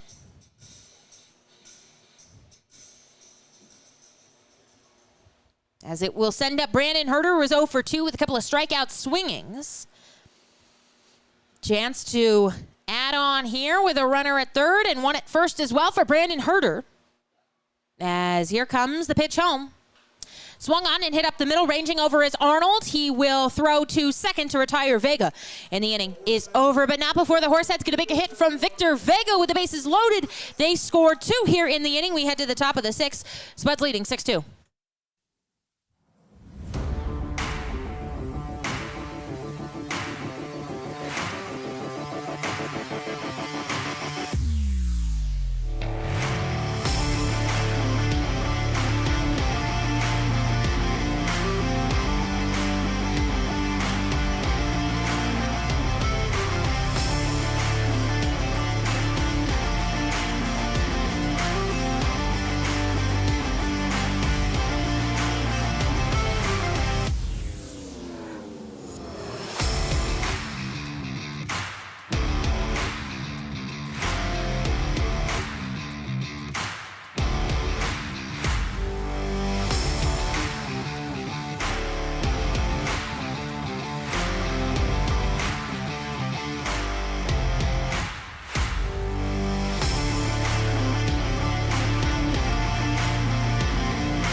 Welcome back to Mike Lansing Field. Top of the 6th inning, the Spuds leading 6-2 here, as that one is a strike on the outside corner. Cody Vaith is at the plate. It is Vaith, Bischoff, and McBride due up here in the inning for the Spuds. The Horseheads giving some run support to their starter, Cade Kazmersky, who is still out there. There's a curveball that is hit foul off to the right side. And the count is now 0-2. Vaith 1 for 2 in the ball game with a ground out and a single so far. The Spuds have not scored since the 3rd inning when they put up 5 runs. As here comes the pitch from Kazmersky. This one is set foul once again, and the count will hold it 0-2. Faith doing the catching for the Spuds this evening. The Horseheads got 2 runs in the bottom of last inning, and Kazmersky out to shut down the Spuds. They went 1-2-3 in the top of the 5th. As swung on and missed, Faith goes down swinging. Kazmersky fooled him. He went upstairs with the fastball, and he got Faith to go swinging at it as Owen Bischoff will come to the plate now in the top of the 6th inning. 1 down here. Bischoff 0 for 2 with a fly out and a strikeout looking so far in the ball game. As our co-owner Giselle on Ladies' Night, she's working the beer cart. Look at her go. There you go. That is leadership in action, folks. They had me on the beer cart before the All-Star game. As here comes the first pitch. This one is swung on and hit to the shortstop, Callahan. He gobbles it up, fires across the diamond to Zion Springer, who is now taken over at first base to record the out. So we will note that in our books. Jake Baker out of this ball game, and Zion Springer is in. Zion Springer and Jake Baker look just a little bit different. Just a little bit. We will check and make sure that everybody else is where they should be. Oh, and this one hits him in the head as McBride is hit in the head by a pitch. And he seems to be okay, but a scary play here. Broderick, our PA guy, just showed up. He's got a beer in his hand. He was busy tonight, but he found some time to come to the ballpark. He is such a beloved figure here in Casper. He's down on the concourse. He's shaking everybody's hand. He's saying hello. He is such a celebrity here in Casper, let me tell you. As here comes the pitch. This one misses, gets away from the catcher, and McBride is down to second on the wild pitch. As he's literally making his way up the stairs, and everybody is grabbing him to chat and say a kind word. That's the kind of celebrity in my head that I think I am. When parents come up to the booth every 2 weeks, and I'm like, wow, celebrity status, as this one catches the outside corner, and the count is 1-1. 2 down here in the top of the 6th inning, but a runner in scoring position now for the Spuds. As Kazmersky is looking in for the sign. He's got it. Here comes the 1-1. This one a bit too tall, and the count will move to 2-1. We certainly hope you can join us tomorrow night. Another 6:35 first pitch here in Casper, taking on the Sioux Falls Sunfish. That should be very fun. We have yet to see them this season. We have yet to be the Sioux Falls as well. So the first and only time these teams will face off against each other. As here comes the 2-1 home. That's on its way.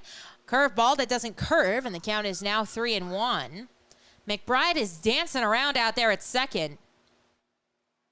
Callahan was signaling to him, but Kazmersky elected to come home with the pitch. As Kazmersky looking in for the sign, he's got it. The 3-1 is on its way. Runner takes off. It is a strike right down the heart of the plate. No throw down. So McBride will have the base stolen. Here he is. He's coming up to the booth to say hello. Hello, my friend. We were just talking about you, my friend. Oh, I'm drunker than 10 Indians. Oh, we can hear you on the broadcast, I bestie. didn't say that on the mic. I'm sorry. As this one is sent out to right center field, and this will be a base hit that will get Ronnie McBride in. Love you too, Broderick. Thank you. As that one is through the right side, and scoring on it is McBride. It is now a 7-2 ball game. 2 down here in the top of the 6th inning, and a run in. It was a hits batsman, a wild pitch, a stolen base, and then the base hit that got him in. As this one misses inside to Cole Arnold, and the count is 1-0.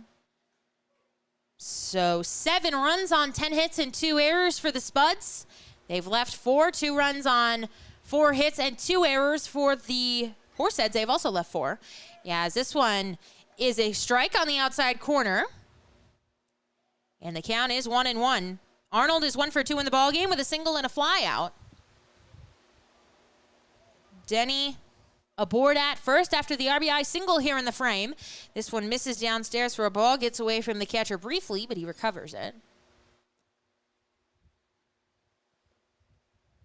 The crowd is filled in here nicely, about a standard crowd that you would expect to see here at Mike Lansing. On ladies' night, 2-for-1 night here at the ballpark. Sadly, the broadcaster cannot take advantage of that deal, as this one is fouled to the right side, and the count is now 2-2.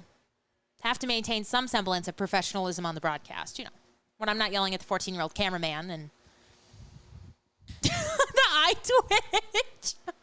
Poor Chris, he works so hard. You know what? I fought for you to have this job, so I just want to say that. The 2-2 is swung on and popped up on the infield. This one should stay in. It is Arado over. He makes the catch in foul territory for out number 3. But the Spuds do add on here. They get one more run here in the top of the 6th as we head to the home half of the frame. Spuds leading 7-2.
Bottom of the 6th inning here in Casper. The Spuds leading 7-2.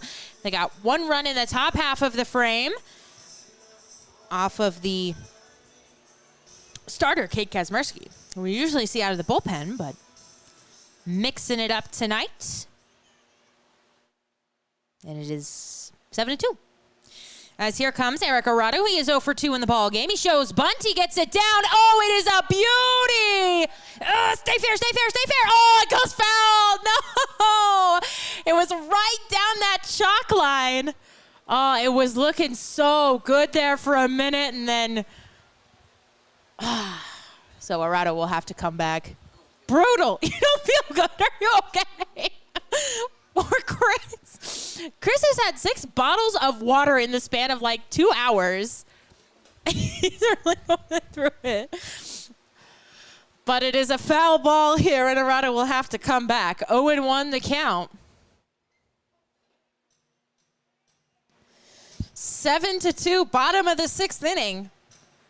The Spuds got 1 in the 2nd, 5 in the 3rd, and 1 in the 6th. The Horseheads doing all of their scoring last inning when they got 2 runs on the Victor Vega RBI single.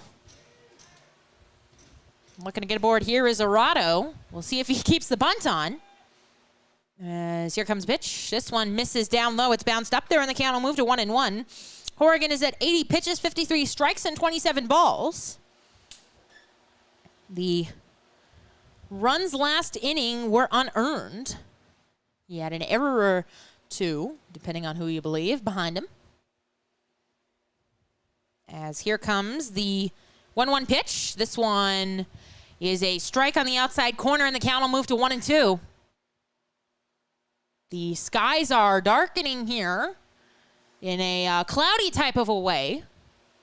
We'll see what the weather report says. It was clear when I checked the last time and gave you the updates.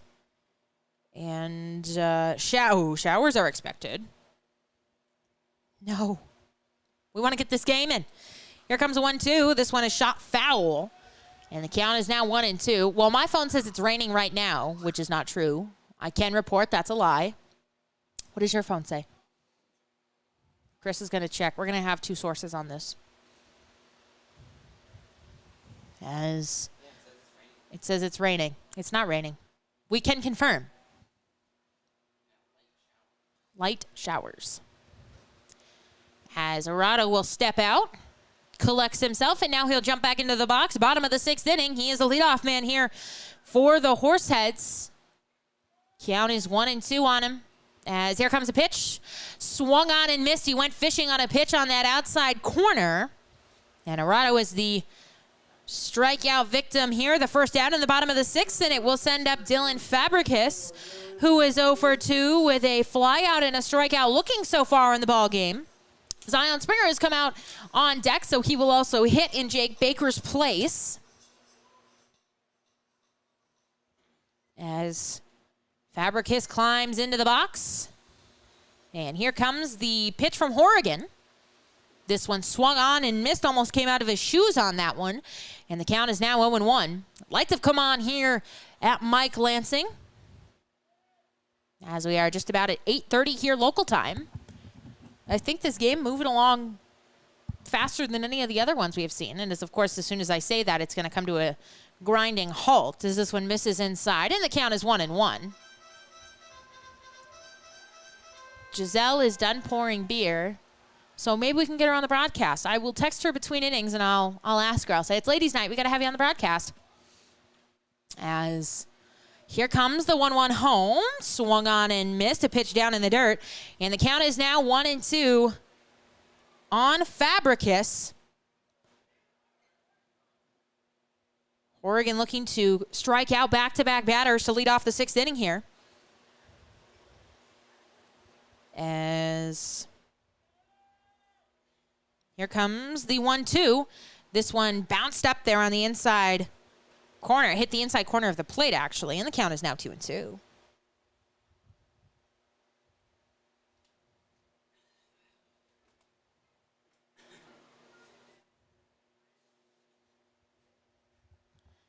Fabricus having to battle here. Count is 2-2 on him with one down here in the bottom of the 6th, and the base is empty. As here comes the pitch to him. Swung on and missed. He does go down swinging. So Horrigan picks up back-to-back swinging strikeouts to open the frame, and it will send up the pinch hitter Zion Springer, Springer, the last two times that we have seen him, has been at first base. He will climb into the box. Batting with two down here in the bottom of the 6th inning and nobody aboard. Horseheads looking to avoid going 1-2-3 here in the home half of the 6th. As here comes a pitch to Zion. This one is shot fouled on the right field line. And the count is now 0-1. As there goes Jerome across the concourse. Hello, sir. He's not even looking at us. We're trying to wave to him. He's ignoring us. That is so sad. He's too busy talking to his wife. God. We can't get any attention, Chris. As here comes the 0-1 home to Springer. Check swing. Did he go around? He did not. And the pitch was a ball, so the count is 1-0. You don't have to beat up the chair, Chris. I know it's 7-2, but okay, Chris is really upset. As are you okay? Okay, go get an ice cream sandwich, bestie. That one is swung on and missed. And the Horseheads now in danger of striking out 3 consecutive times here in the 6th inning. We will see if Kazmersky comes out for another inning. He is at 96 pitches. As Connor Horrigan dealing here tonight. Just 2 unearned runs the Heads have gotten off of him. Horrigan comes set. And now deals home. Swung on and missed. He elevated with the fastball, and he does indeed strike out the side. We will head to the top of the 7th inning. Spuds leading 7-2.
All right, we are back here, top of the 7th inning. Lucas Daniel Wicks, Kane Ross, and Cam Grant due up here in the inning against the new pitcher for the Horseheads. It is William Atwell. So the night is over for Cade Kazmersky. We will give you his final line here in a moment, as the first pitch will miss to Daniel Wicks. This one on the outside corner, and the count is 1-0. This one is skied out into right, but not deep. Moving over on it is Brandon Herter. Now he's racing in. Oh, goodness. He makes a diving catch for the first out. That one just took off on him. But he recovered well. Such a talented fielder by Herter. And he makes a great catch out there and right for the first out of the inning. It will send up Kane Ross, who is 2 for 4. He has singled twice, flied out, and struck out swinging in the ballgame. Atwell, the right-hander, 6'1", 195 pounds, a freshman at Wofford. Wofford. Out of Charlotte, North Carolina. He is 0-2 on the season for the Heads with a 9.81 ERA in 11 games. 14 2/3 innings under his belt, as this one is a strike on the outside corner, and the count is 0-1. 9 strikeouts, 26 walks, and 17 hits, so some command problems for him this season. As here comes the 0-1. This one misses inside, and the count is now 1-1. His last outing was against the Spuds on the 25th. No decision, 2 2/3 innings of work, 4 earned runs, 4 hits, 7 walks, and 4 strikeouts. As this one will also miss downstairs, and the count is now 2-1. One down here in the top of the 7th inning, rather. As those gray clouds keep on rolling in. This one is shot out to right, and that one is going to be foul, so the count is now 2-2. Oh, Jerome's coming up here. Am I being fired? Is this it? Am I getting kicked off the air? What? I don't know. Chris is gone. Next pitch is a ball, and the count is 3-2. I'm safe for now, it appears. The payoff pitch is a strike on the outside corner, and Ross is down, looking a beauty there from Will Atwell. And it will have 2 down here in the top of the 7th inning pretty quickly, as Cam Grant will come to the plate. Grant is 2 for 3 with a pair of doubles and a ground out. Say that 5 times fast. What? Say that 5 times fast. Grant is 2 for 3 with a pair of doubles and a ground out? Yeah, 5 times No, I can't. I'm struggling enough as it is to say it once. As Jerome is here, he's taking over for Chris. Chris had too much water. that's what it was. This one misses downstairs for a ball, and the count is 1-0.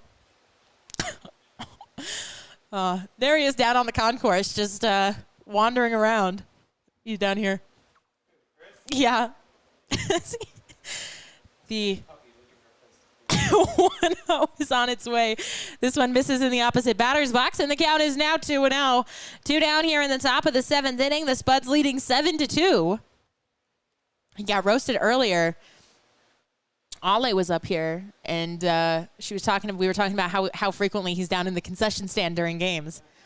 As this one is bounced up there, and the count is now 3-0. So he's had a tough night. As it is Cam Grant at the plate. 3-0 the count. Atwell trying to avoid giving up the 2-out walk, as here comes a pitch. This one is a strike on the inside corner. Grant had to kind of back out of the way of that one, but it is a strike called by our home plate umpire. As there goes the fan. Oh my gosh. Here comes the 3-1. Misses off the plate, and the 2-out walk has been issued here to Cam Grant. It will send up Carson Hake, who is 1 for 3. He has doubled, reached on an error, and also flied to center. We were trying to get Giselle up here for an interview for Ladies' Night, because we had all of the female interns up here. So we were like, we saw Giselle. She was pouring beer for a little bit. I texted her. She didn't reply to me.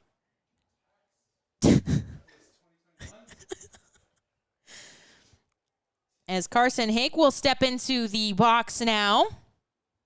Batting with a runner aboard and 2 down here in the top of the 7th. This one misses, must have been a little low, and the count is now 1-0.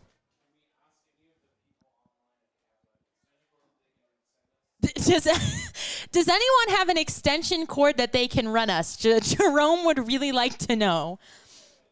I don't know what he needs it for, but he's up here looking for an extension cord. As this one is a strike off the outside corner, and the count is now 1-1.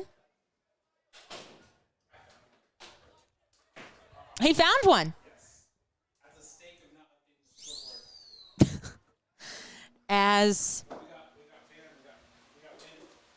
here comes the 1-1 pitch. On its way from William Atwell. Here it comes. This one misses outside, and the count is now 2-1 to Hake.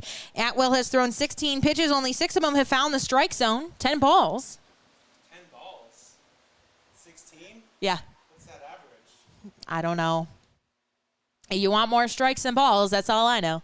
As here comes the pitch. This one misses outside, and the count is now 3-1.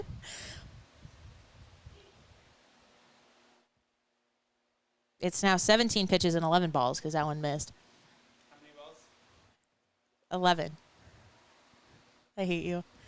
Here comes the 3-1 offering home.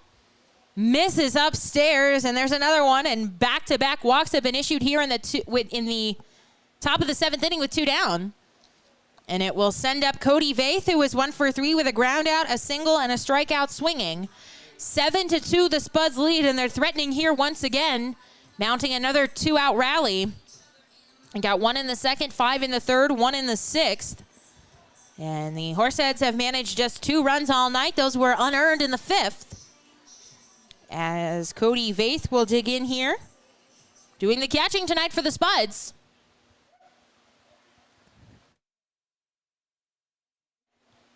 As this one is sent to the shortstop on a couple of bounces, he will fire over to Springer at first to retire Vaith. So the threat is ended. The Spuds will strand a couple of runners here.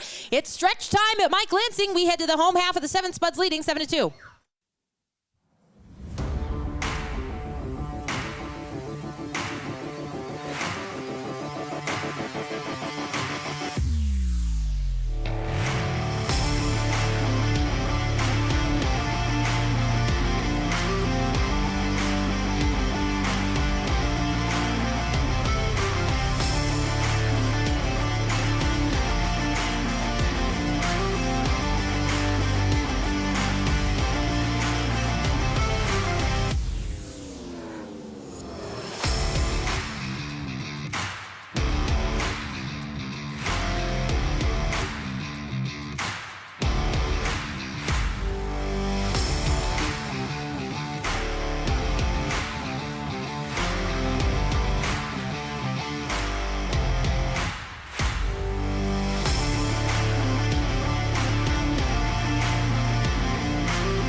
Welcome back. Bottom of the 7th inning. 7-2 the Spuds leading. As here comes the first offering home to Austin Mendocini, and this one will miss outside for a ball. Count is 1-0. Connor Horrigan back out there. He's at 93 pitches, 62 strikes, and 31 balls for him tonight. He's got a 7-2 lead to work with here. As here comes the 1-0. This one misses outside. They will peel down to first. A no swing, so the count is now 2-0. We'll give you some score updates from around the league, because truly, why not? Wait for my computer to update. Tommyknockers leading the Big Sticks 12-7 in the top of the 9th inning. That's a big game with playoff implications, as this one is shot out to left. Moving over on it is Bischoff. Ugh, this one just dies out there. And out is Mendocini. As Harris Beckley will come to the plate. He is 1 for 2. He has lined out and singled. Question for you. Have you heard anything about so the Badlands game that was rained out? Is that game going to get made up because that might have playoff implications? I'm sorry. You're just the co-GM. I guess it's silly of me to ask. The Pios took game 1 against the Trappers 9-0. They lead 5-0 in the top of the 5th.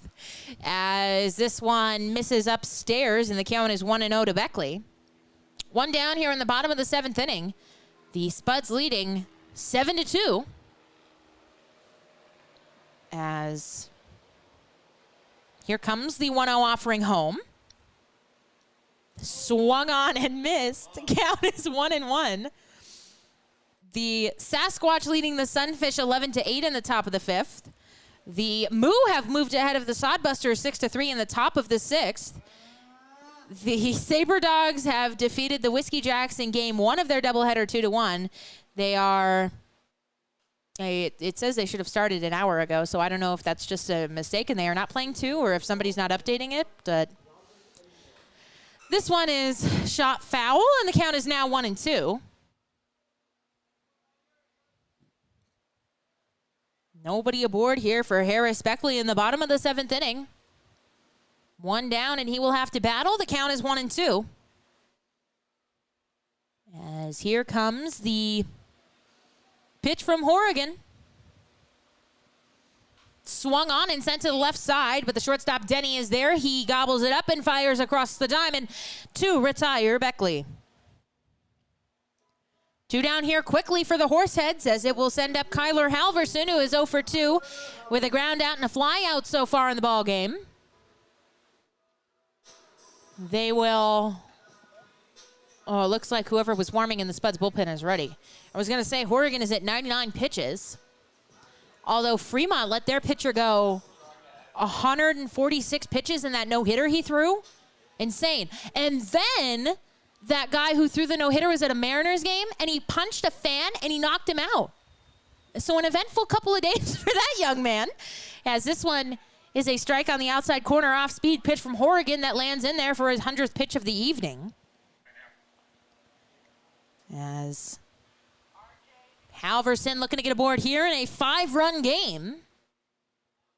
As here comes the pitch home. This one bounced up there, and the count is 1-1. Horrigan spins around on the mound. I think that one just slipped out of his hand. As Ryan Callahan is the man out on deck. I'm going to Casper to watch some games. Go Heads. Brady Callahan, a relative of Ryan Callahan. I'm wagering a guess. We are excited to see you, Brady. As here comes the 1-1 pitch home to Kyler Halverson, a Casper native. This one is swung on and chopped right back to Horrigan. He will underhand toss to Grant at first, and the Horseheads go 1-2-3. Once again, here in the 7th, we head to the top of the 8th inning. Canyon County leading 7-2.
Welcome back to the ball game. Top of the 8th inning, rather. Owen Bischoff, Ronnie McBride, and Noah Denny, the men due up here in the inning for the Spuds.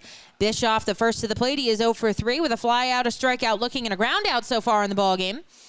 As I think we've got a new pitcher or a new batter. Somebody, our home plate umpire, has come out to signal. No announcement over the PA, but we will try to figure out what the change is. That's still 34 Atwell out there, as it is a strike to perhaps not Owen Bischoff. Count is 0-1. We'll try to get a number. The eyesight notoriously terrible, as this one is swung on. That's still Owen Bischoff, so I don't know what our home plate umpire was signaling about. As this one is hit out to shallow left. Oh, and it's dropped! Oh, it's going to be a, I don't know, hit or error. That's not my department. I don't know if they lost it in the lights or what happened. I think they gave him a hit on it. No, it's an error. It'll be an error on probably Beckley, who had a better chance at that ball than Callahan did going out on it. Shallow pop out to left. Catch should have been made, but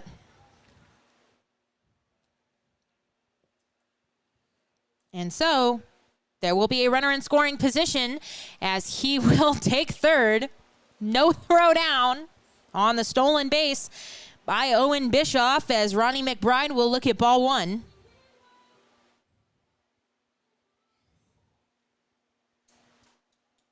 So Bischoff steals the base, and it will be a strike home to Ronnie McBride. The count is now 1-1. So the 8th run of the ballgame for the Spuds is now just 90 feet away. The third error of the ballgame for Casper. They had 6 last night, as this one misses upstairs, and the count is now 2-1. 7 runs, 10 hits, 2 errors, and 7 men left on for Canyon County. 2 runs, 4 hits, 3 errors, and 4 men left on for the Horseheads. As here comes a pitch home from Atwell. It is a ball. Not sure where that one missed. And the count is now 3-1. Noah Denny is the man due up next to the plate. Kelly Callahan is on. Hello, ma'am. Nice to hear from you. Ryan's mom, as this one misses, and it will be a walk to Ronnie McBride, the leadoff man for the Spuds. And that'll send up Noah Denny, who is 2 for 2. He has doubled, walked, been hit by a pitch, and singled so far in the ballgame. Kelly Callahan is always liking my tweets, so I thank her for that. Some people beg me to stop tweeting. Let me tell you, in tears, crying. Stop tweeting, please. I can't. Except when I'm at my house and I don't have Wi-Fi. Oh, and they got the runner picked off at second. They got to keep an eye on that runner at third, though. Make sure he doesn't come in the back door. And he's running. He makes the break. Here comes the play at the plate. He's safe. And the runner gets down to second anyway. Double steal. Scores a run.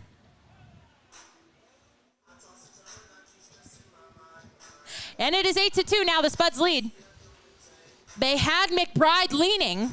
And that's always a dangerous play on that double steal, because you got to make sure the runner at third doesn't come home and score. And that is exactly what happened on that play. Bischoff broke for home, and he got there safely.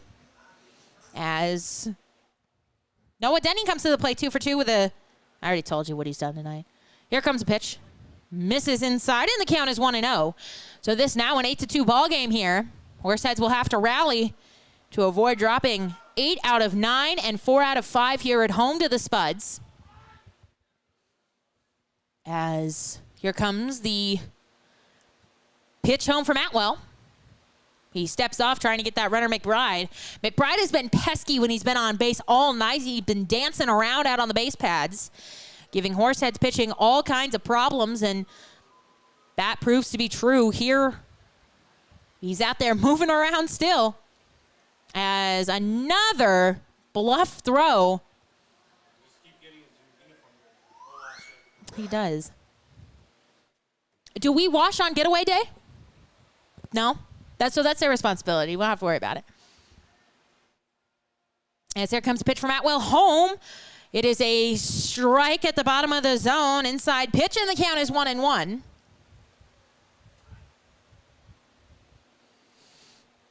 Spuds have 1 run in already here in the 8th and threatening for more. They've got a runner out at second and nobody out here in the 8th. As here comes a pitch.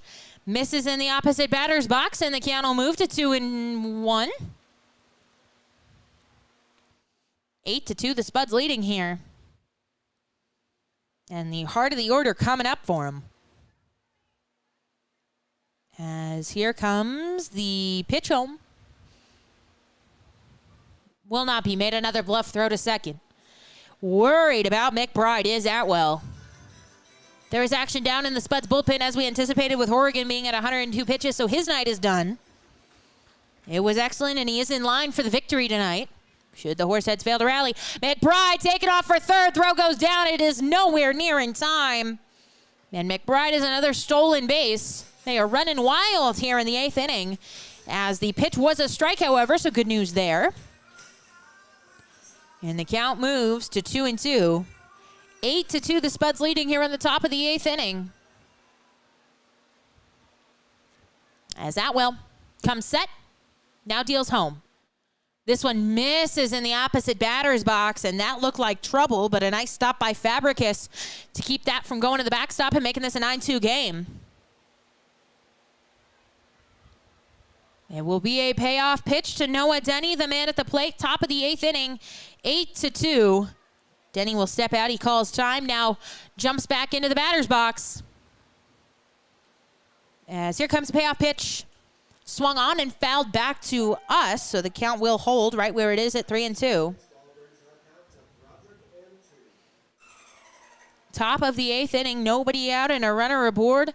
90 feet away. 8-2, Spuds leading.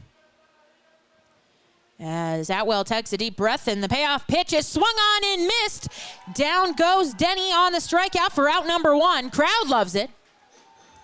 As there's no K-Man here tonight because it is already 2 for 1 on the beverages. As Cole Arnold will dig in here now. He is 1 for 3. He has singled and flied out twice. Flied to right, and he's popped out to third in foul territory. Digs in here now. 8-2 ball game. 1 run already in for Canyon County.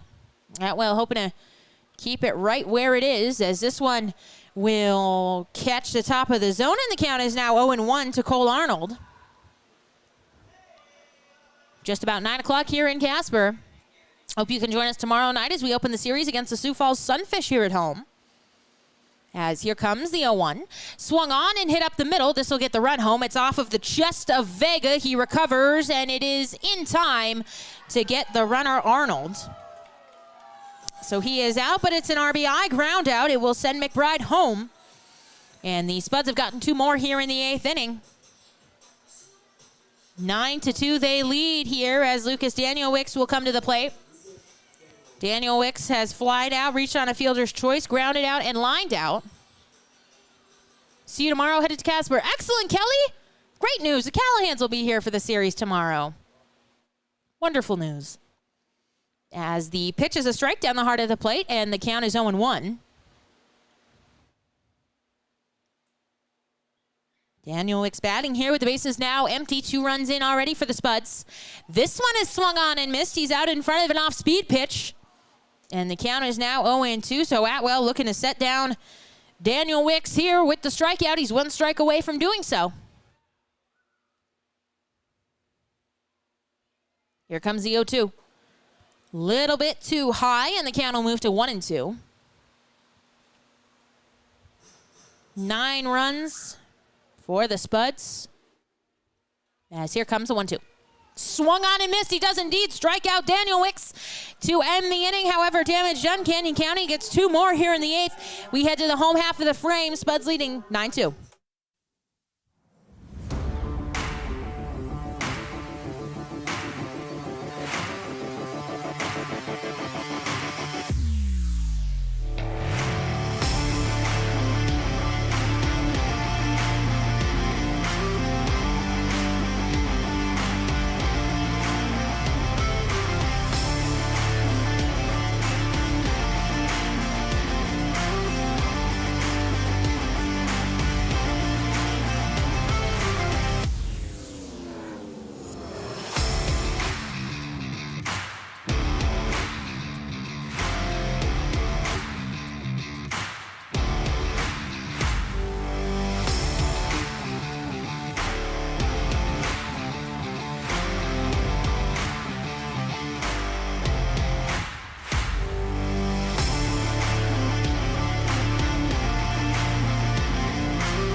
Welcome back to the ball game.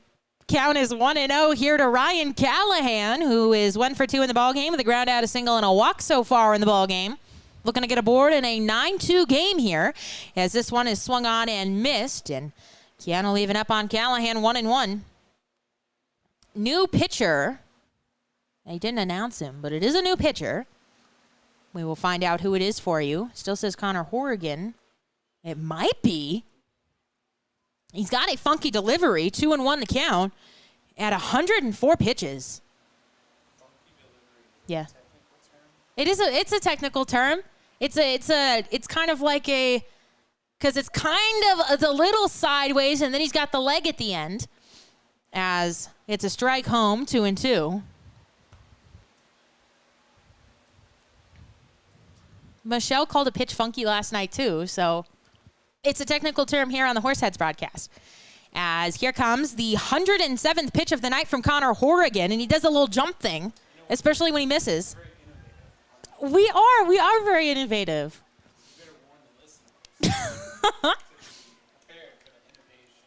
Yes, exactly. It's a payoff pitch home from Connor Horrigan. As here comes the 3-2. Swung on and fouled back, so the count will hold right where it is. Top of the lineup due for Casper here in the 8th. Callahan, Vega, and Herder. Callahan trying to get aboard. The Horseheads need 7 runs to tie. Trying to rally here late. As here comes the 3-2 pitch home to Callahan. And it's strike 3 called at the top of the zone. Callahan knew it. He thumps his bat along the plate, and he will head back to the dugout with the first out of the inning.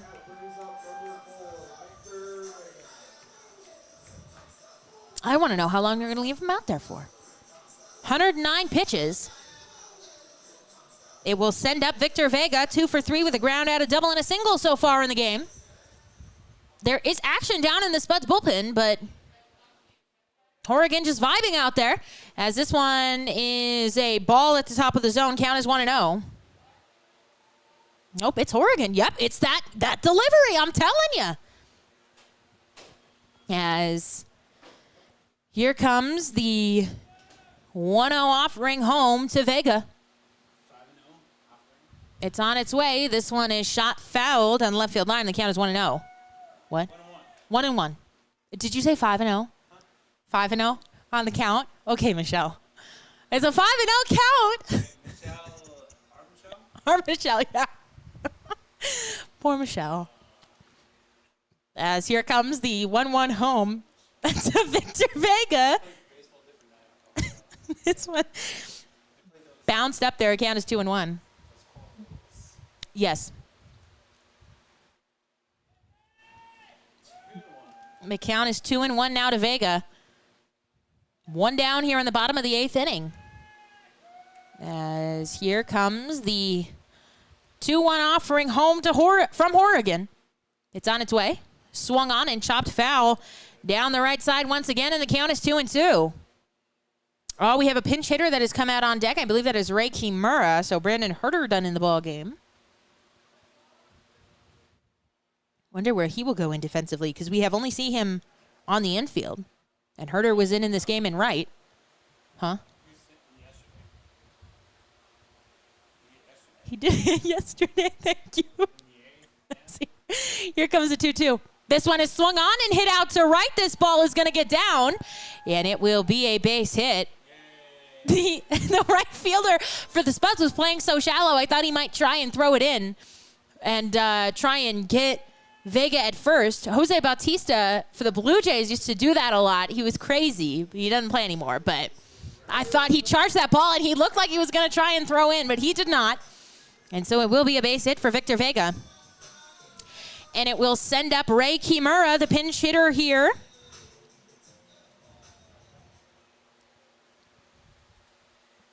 As here comes the first offering from Horrigan. This one is swung on and hit out to left, but this one is going to go foul. And the count is now 0-1. Arado has come out on deck, so no pinch hitter for him. Kimura is from Osaka, Japan, one of the new Horseheads that we have seen here on the season.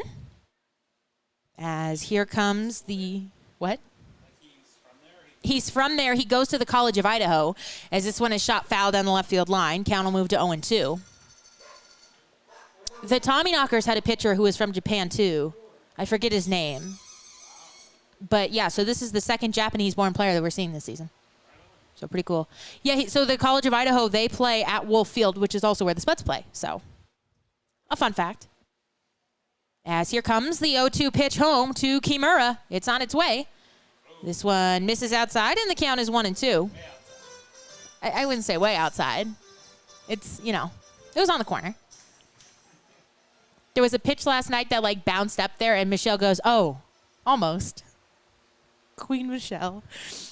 As here comes the 1-2 home to Kimura. This one is shot out foul once again to the left side. Somebody's, what? Off the light pole. Oh, it's off the light post. It's fair. Look at that. It's back on the field of play. The third baseman's got it. Run. Does he know that we're running out of baseballs? Please. Stop hitting him. I'm not supposed to say that. Sorry. God. This here comes the 1-2. This one bounced up there. A nice stop behind the plate by Vaith. I thought it hit a car when you were like, oh my gosh. It hit off the light tower there, yeah. That we're playing like Sandlot rules. Yeah, it bounces back. You got to run.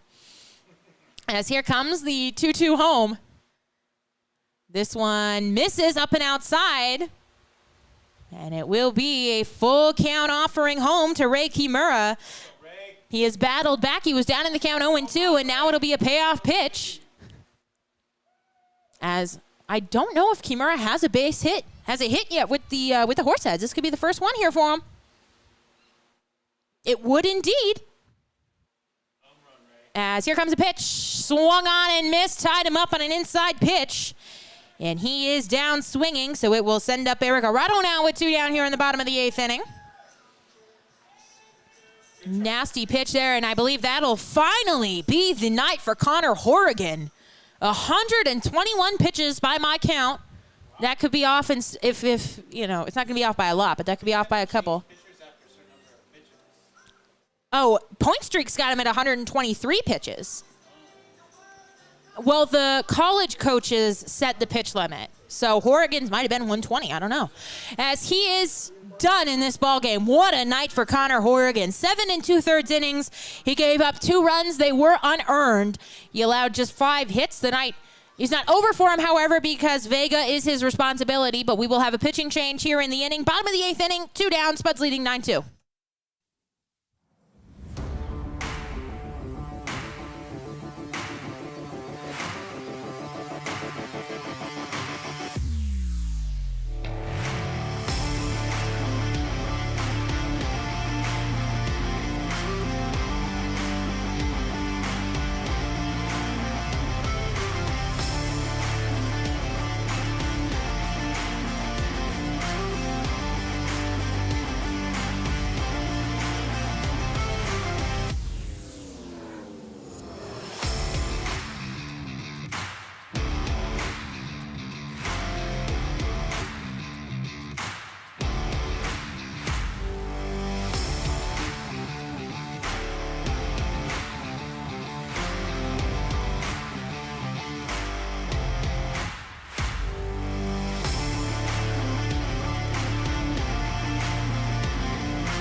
pitching change here. Bottom of the 8th inning. Caleb Rashoff is in relief of Connor Horrigan. Rashoff out of Glenoma, Washington. The right-hander, 6'2", 190 pounds at Yakima Valley Community College.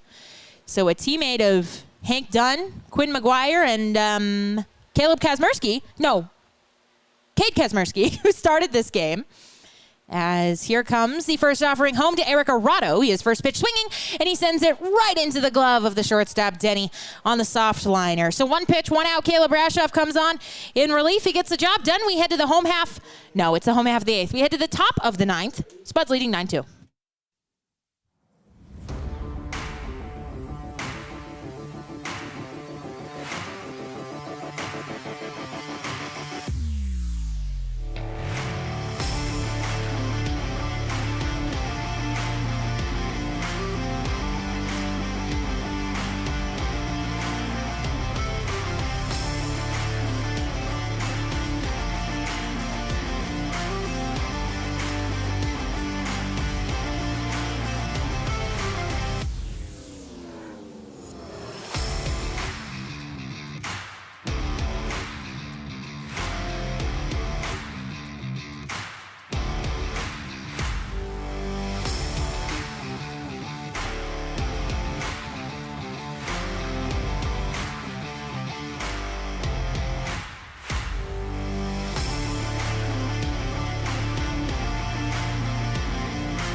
As we are back here, top of the 9th inning, William Atwell deals a strike home to Kane Ross. Count is 0-1.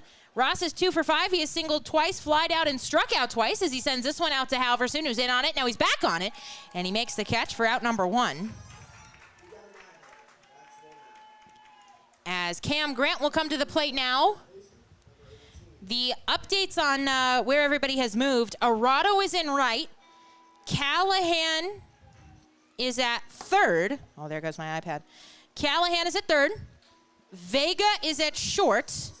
And Ray Kimura is in at second. So there you go. There are the defensive changes that we got for you tonight. As Cam Grant will come to the plate now. He swings and he fouls off a pitch at the plate, and the count is now 0-1. Atwell has thrown 42 pitches, 22 strikes, and 20 balls. Came in relief of the starter, Cade Kazmersky, who is on the hook for the loss here tonight. Should the Heads fail to put up 7 in the bottom of the frame. As a check swing, he went around, ring him up at the plate. And the count is now 0-2. Well, the Horseheads will look to fare better this weekend as they take on the Sioux Falls Sunfish Friday, Saturday, Sunday series. Should be very fun. It is our last 3-game homestand of the year. Nope. Yes, last 3-game homestand. We play the Piles for only 2. See, here comes the 0-2. Oh, this one's behind. It hits him. You can't hit the guy. It was behind him and it hit him. On the 0-2 pitch, Grant gets hit by the pitch, and it will send up Carson Hake, who is 1 for 3. A double. He's reached on an error. He's flied out, and he's also walked. As it will bring Hake to the plate with a man aboard at first and 1 down here in the top of the 9th inning. Love to dial up a double play here and get back to the bat rack in the 9th. As there's action down in the Spuds bullpen. So we'll see if Rashoff comes back into the ball game or get a fresh pitcher for the 9th. As this one is fouled back, and the count will move to 0-1. Players are asking for condiments for their chicken tendies. Doing chicken tenders post-game. That's a good meal. We had Subway pregame. Not to say I've been replaced, but I have been replaced in the sandwich department. It's a tough blow, big blow. As here comes the 0-1 pitch home. This one. I think it's the bread. The bread is what separates a gas station sandwich from a Subway sandwich. Yeah, Subway's adds like a packet of GMOs. We got to tell Walmart. Or Sam's Club. We got to tell Sam's, please. They only have Our broadcaster is getting beat up for these sandwiches. As here comes the 0-2 pitch. This one is lined out to left, and that is a fair ball. That'll rattle around down in the corner. Grant hustling into third. He will stop there on the one-out double by Carson Hake. As Cody Vaith will come to the plate. Vaith is 1 for 4. He has grounded out twice, singled, and struck out swinging. If you don't know, I help out a lot sometimes with the pregame food. And on occasion, it's sub sandwiches. And one of the teams, we won't name names, called them gas station sandwiches. And I have not gotten over it this whole season. It's been a running joke. And so today it was Subway sandwiches. And it's tough to feel replaced. Although Manny told me tomorrow we're back to gas station sandwiches. So I'm back on tomorrow. As this one misses down low and the count is 1-0. I like our sandwiches. I think they're good. So. I think you should describe how you make them. Okay, describe how I make them. Do play-by-play of how I make the sandwiches. As this one is swung on and hit to the left side under the glove of the third baseman and the shortstop. This one will get into left for a base hit. And Vaith scores. He's got an RBI here. He scores Grant. Hit goes down to third. I think as people knew there was bacon and turkey and lettuce, romaine lettuce. 10-2 now, the Spuds lead. Do you want to, here, put the headset on. Put the headset on. Tell the fans. There you go. Tell the fans about the sandwiches. Test 1 2. You're on. So, hey, internet world. This one is to the shortstop. They got a chance to turn 2 over to second for 1. The return throw is not in time. Another run comes in to score on it, as it will be a fielder's choice. And it's now 11-2 as Hake scores. Please continue. Yeah, so I don't know what kind of truck stops you guys go to, but in my opinion, truck stop sandwiches are like a piece of white bread, some like danky ham, and like a piece of green cheese wrapped in cellophane that doesn't look appetizing. Mm-hmm. These are legit subs. Yep. That are made fresh. Exactly. We don't reuse literally them. an hour before the Yes. players get here. So for that comment to come out of the other team is mind-blowing. Like, if that's your gas station sandwich, damn, dude, where do you live? I want to go there because that's... This one is shot through the left side for a base hit. They will hold up the runner, Bischoff, who looks upset. He was looking for a sign there. He didn't get a stop sign. He didn't get a wave on from the third base coach. He did get to second on the wild pitch, so he was in scoring position. McBride has another base hit here. And there are runners now at first and third. As Noah Denny will come to the plate. This is a Roadcaster Pro, so this is like, yeah, a lot of podcasters use it, yeah. So is it a mixer / sampler, or is it a sampler? I have no idea. Because these buttons are programmed, right? Yes. You can like throw different. Yes, you sure can. So this is a sampling aspect. This There is you go. It's marketed towards podcasters, but we used it at Wazoo, so I like it. As the runner takes off for second, and he will be down. We're going to call that defensive indifference. It's not a stolen base. It's a 9-run ball game. Nobody was covering. That's defensive indifference, and everybody can fight me on it. As it was a ball to Noah Denny, and the count is now 1-0. This one is sending out into center field. Another run is going to score. They will send McBride just for funsies, and he will score as well, and it is now a 13-2 ball game. Another 2 runs. Yes. Yeah. Thank you. It is 2 RBIs for Noah Denny. And it's now 13-2. Cole Arnold will come to the plate, 1 for 4 with a single, 2 flyouts, and a ground out. No action down in the Horseheads. Oh, you know what? They might have someone. I see a flash of orange through the trees. As here comes a pitch. Swung on, hit out into right. Another base hit. They just continue hitting here in the top of the ninth inning. 4 runs in already. That is the 15th hit of the night for the Spuds.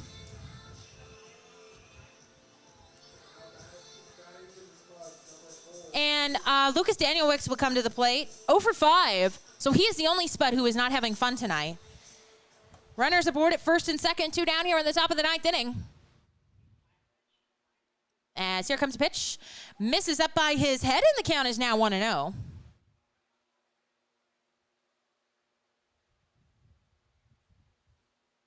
All the Spuds fans are very happy in the chat. So there you go. The Horsehead fans, I think, have gone to bed, which is okay, as this one misses outside, and the count is now 2-0. But if you are a Heads fan and you are still hanging in there, we love you and support you. As it'll be a 2-0 pitch home to Lucas Danielewicz. Here comes the pitch. This one misses outside, and the count is now 3-0.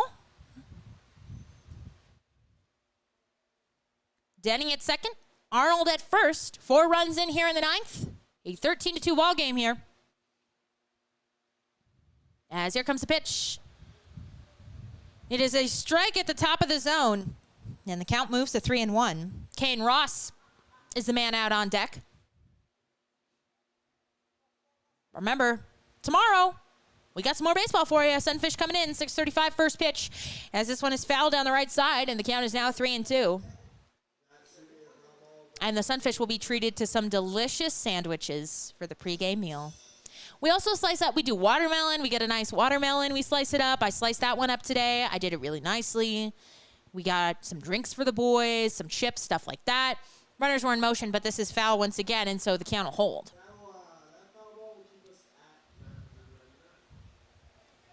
Are you going back on? You have more to say? Jerome can't decide. He's no, say something. If we all, Haley has already said some controversial stuff tonight, so if we all say something, they can't fire us all. As here comes the payoff pitch. Called strike 3 on the inside corner, and we are out of the inning. Top of the ninth is done. We head to the home half of the ninth. The Horseheads need 11 runs to tie, 12 to walk it off. Why not? We will head to the bottom of the ninth inning. Spuds leading 13-2.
All right, it is rally time here in Casper, bottom of the ninth inning.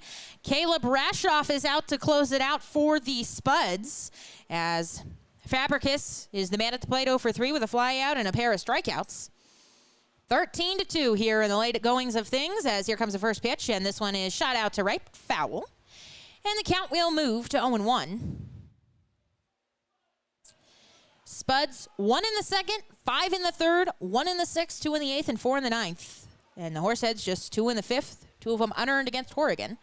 As Rashoff stretching out a little bit. I think he's okay. 0-1 the count as he comes set. And here is the pitch home to Fabricus.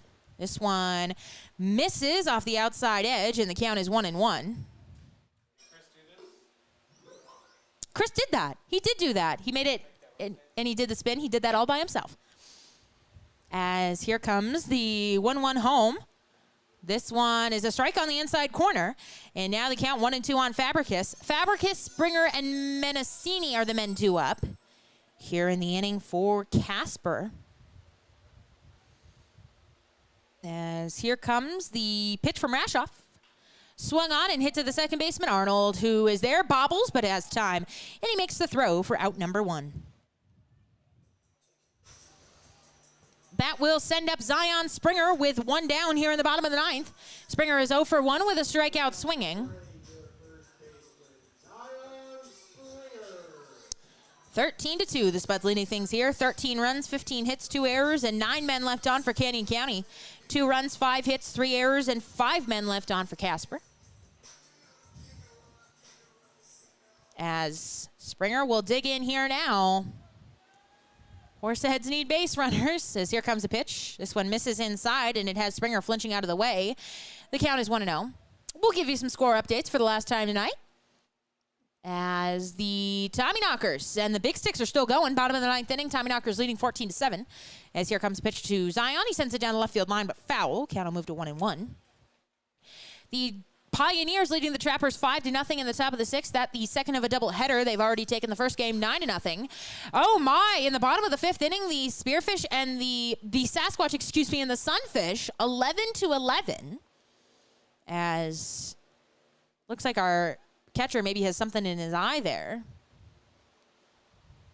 Take a moment. Let him get that out of there. As the Saber Dogs beat the Whiskey Jacks 2-1. And the Sodbusters and the Moo tied at 6 in the top of the 6th. And those are your score updates brought to you by Hannah Martin. As here comes the next offering. It is a strike at the bottom of the zone, and the count is now 1-2 on Zion Springer. The Spuds still in the playoff hunt, I believe. As here comes a 1-2. Misses well outside. Count will be 2-2.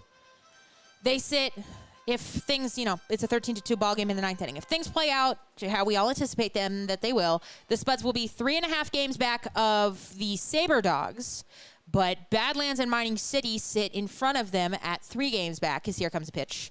Swung on and missed by Springer, and he is down swinging for the second out of the inning. So it'll be interesting, and Canyon County ends the season with 5 straight games against Badlands, I do believe. And we play Mining City, so we'll see what happens. Should be an interesting end to the season. Things are very interesting in the Clark division. The Fremont Moo lead it, but the Spearfish Sasquatch are just 1 game back. The Sunfish 4 games back. They're on a 5-game losing streak currently. Wheat City is on a 7-game losing streak. So they are now, we'll be tied after this, so never mind. I was going to say they are the ones in the cellar, but we're tied. We're tied in the cellar together. We're hanging out down there. As here comes the first offering home to Austin Mendocini, and he will look at a strike count and move to 0-1. That was a strike. That was a strike in a 13-2 ball game, yes, sir. Mendocini digs back in, 0-1 the count. 2 down, bases empty, bottom of the 9th inning. 13-2, Spuds leading. Here's a pitch. Misses well inside, and the count will move to 1-1.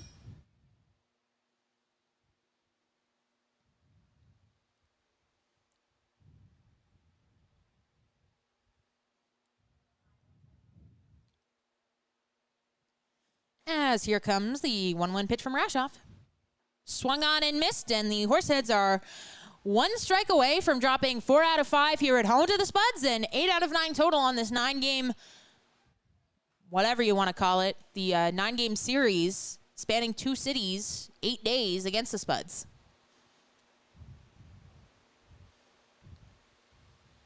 As Rashoff, I think he's swatting at some bugs out there. It is that time of night. Coach Herder out there at first. He's swatting at some bugs too. Everybody is. Yep, look at him. I don't know what the sweatshirt is. I think that's like a rally sweatshirt. I don't think that's... They're trying to encourage him. I don't think that's a mosquito trap.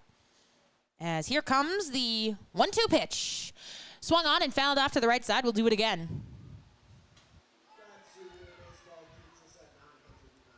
As bottom of the 9th inning, 2 down, bases empty, 1 strike away from the ball game being over. And it looks like we'll finish this one in under 3 hours. The only game of this series, I believe, that will be under 3 hours. You'd love to see it. 1-2 the count to Mendocini. Here's the pitch.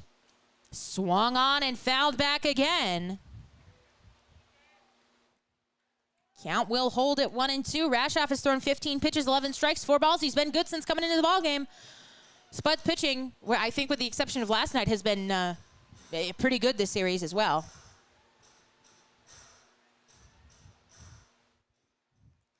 One ball, 2 strikes to Austin Mendocini.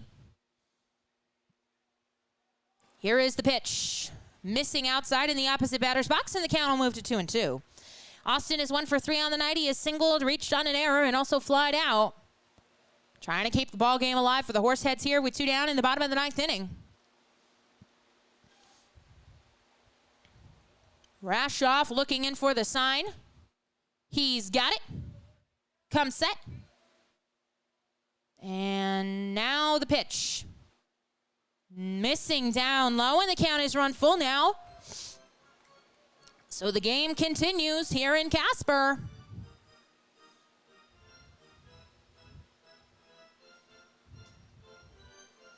Three balls, 2 strikes to Austin Mendocini.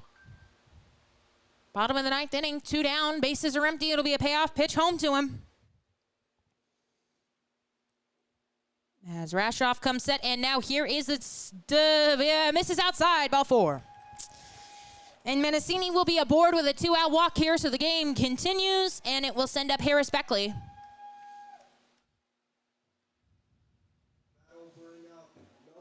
Beckley is 1 for 3 with a line out, a single, and a ground out so far in the ball game.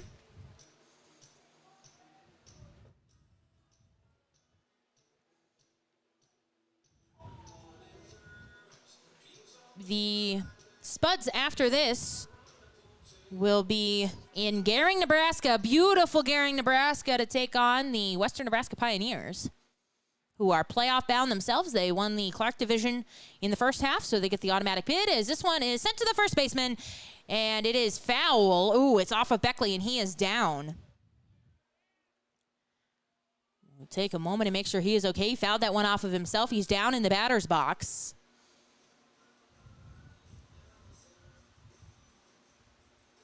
As he is still down here. The trainer not yet out, and Beckley will bounce back up. I think he probably just fouled that off his foot or his shin or something. He does have the shin guard on the front foot. But they will give him a moment here to collect himself.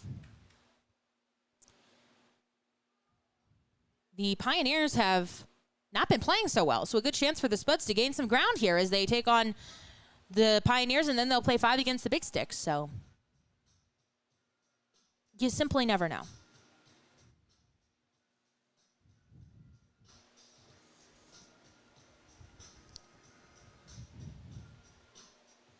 All right, bottom of the 9th inning, 2 down. Count is 0-1. 2 down, bottom of the 9th inning. I just said that. Runner aboard for Austin Mendocini is the runner aboard for Harris Beckley. Count is 0-1 after he fouled that first offering off of his foot. And here comes the next pitch home to Beckley. Misses inside for a ball, and the count is 1-1. 13 runs, 15 hits, 2 errors, and 9 men left on for Casper Canyon County. 2 runs, 5 hits, 3 errors, and 5 men left on for Casper. As here comes the 1-1 pitch home to Harris Beckley. Oh my gosh, it hits him right in the back. And so he's aboard with the hit by pitch. Hit him right in the number. And it will send up Tyler Halverson, the the hometown kid. 0 for 3. He's grounded out twice and flied out so far in the ballgame, and he will come to the plate with runners aboard at first and second and 2 down here in the bottom of the 9th inning.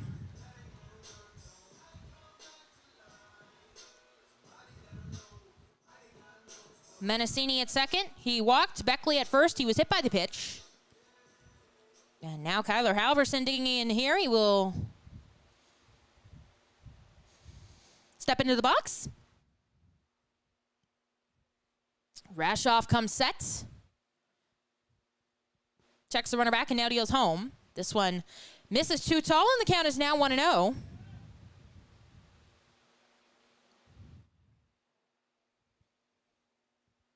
Halverson getting back into the box now. It'll be a 1-0 count to him from Caleb Rashoff.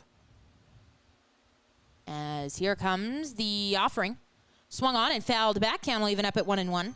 Rashoff has thrown 23 pitches, 13 strikes, and 10 balls for him on the evening.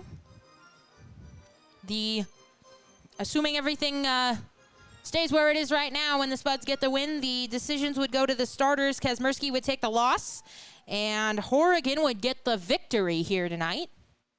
Just a little bit of run support for him tonight. As here comes the 1-1. Off-speed pitch that hangs upstairs, and the count is now 2-1. The inning continuing here. Menacini at second. Beckley at first. Halverson at the plate. And here comes the 2-1 from Rashoff.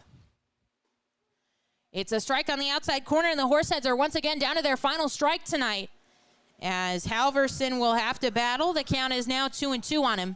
Deuce is wild up on the scoreboard. 2 balls, 2 strikes, 2 out. Bottom of the 9th inning. As Rashoff looks in for the sign. He nods his head. He likes what he sees from his catcher, Vaith. Comes set. And the pitch. Misses upstairs and inside. And it is now a full count once again.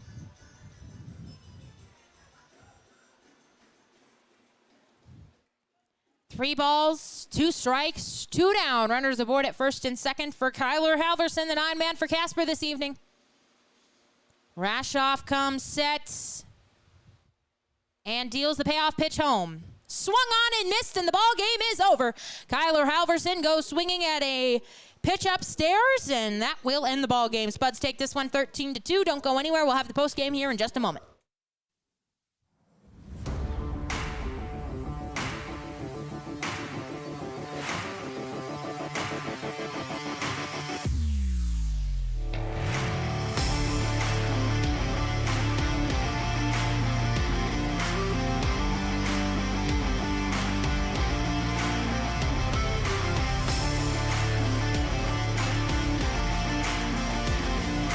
Welcome back to the ball game. The Canyon County Spuds have completed this one 13-2 as they take 4 out of 5 from the Heads here in Casper. They take 8 out of 9 total. The last 9 games these two have played against each other, and the Spuds take 8 of them. Jerome is back on the headset. Go Heads. Thank you for that so much. They dropped this one 13-2. Cade Kazmersky will take the loss. He was the starter in this one. He gave up 6 runs. We'll get you his entire line here. He gave up, 7 runs. 5 of them were earned in 6 innings of work. 3 strikeouts, 9 hits really hurt him. 1 walk. He hit 2 men, and he also had 2 wild pitches. On the other end of things, the winning pitcher will be Connor Horrigan. He had a night. 7 2/3 innings of work. He gave up 2 runs, but they were both unearned. 9 strikeouts, 6 hits, and 1 walk, as well as a wild pitch. So the win will go to Horrigan as the Spuds have once again gotten the victory here tonight in Casper 13-2. We hope you can join us tomorrow night as we welcome in the Sioux Falls Sunfish for 3 here at the ballpark with the season winding down. A perfect opportunity to come out to the ballpark and see your Horseheads live and in action. We've got some fun stuff planned for you over the weekend, including a bark in the park. That is tomorrow night, so bring your dogs out to the ballpark, leashed and with a doggy bag, of course. And we have also got All You Can Eat Saturday as well. We've got a doubleheader planned with our first responders. They will play at 5 o'clock. They will play a game against each other, slow pitch softball, 7 innings, and then we will play the Sunfish for 9. So a lot of fun things planned this weekend. We hope we can see you at the ballpark, and if not, we will have live coverage, of course, on YouTube. 6:35 first pitch for the first 2 games, and then it'll be 4:35 on Sunday for the matinee. Jerome, anything else? Did you say, what was this? I'm sorry.